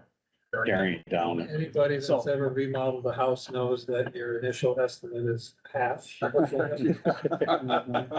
So Stephanie, would it be fair that if the group wanted to go, because it seems like we've got a basic price estimate, the only real next step is to have actually a design drawn up with drafted of what a new facility would look like in more detail, which means hiring someone. So is the group saying there's an interest to have us go through that additional work to see what new facility? And I would say though, that's, to be clear, like we said, that's probably not saying the group privately can raise any more maybe than the 3 million they're already committed Oh, to. let's see the numbers. So that's us committing to maybe paying that additional cost. And I think the point was made, but, that cost difference might be negligible, and it might be cheaper to build new, depending on what the additional maintenance and the issues that come with building on the old structure. So if the referendum timetable doesn't delay it and negate the private contributions and all that, why don't we look at that We should. look new at it. build with the referendum? I think so. So I'll take away. Freeze out. What if the groups have been So we'll bring back at a committee meeting, some updated cost, new building versus the other one, and then, as a separate topic, revisiting the referendum. Sure. How soon do we have to know that we're gonna have that as a referendum, to have it on the ballot? September. Yeah, Sorry? September. Okay. To get on. yeah, we've got. And beyond getting on the ballot, I'd say it's the timeline to actually communicate it, market it, Well, that's where I'm make sure at. the community understands it. How long, we're gonna have to socialize that. Yeah. No, that's great. And so really quick, just to recap, because we can probably get out of here for tonight and call tonight. It looks like, so a thumbs up for moving ahead with looking at full cost of new building. Also, I'll just take that as a thumbs up of being open to the idea of maybe not specifically for this, but a referendum in general for project. Like we said, we can't do a bunch of referendums. For the Hearst. For the Hearst. Yep. Yep. Okay. And Jen, very insightful listening, because it wasn't the question, but it helped with the discussion. Yep. And we will, when we get to the financial policy section, we've got some more details put together on, okay, what does every $100 or what does every million we borrow in GO cost us and the budget and everything, so. All right, any closing comments? Thanks for tonight. No, good job, everybody. Good discussion. Okay, thanks all.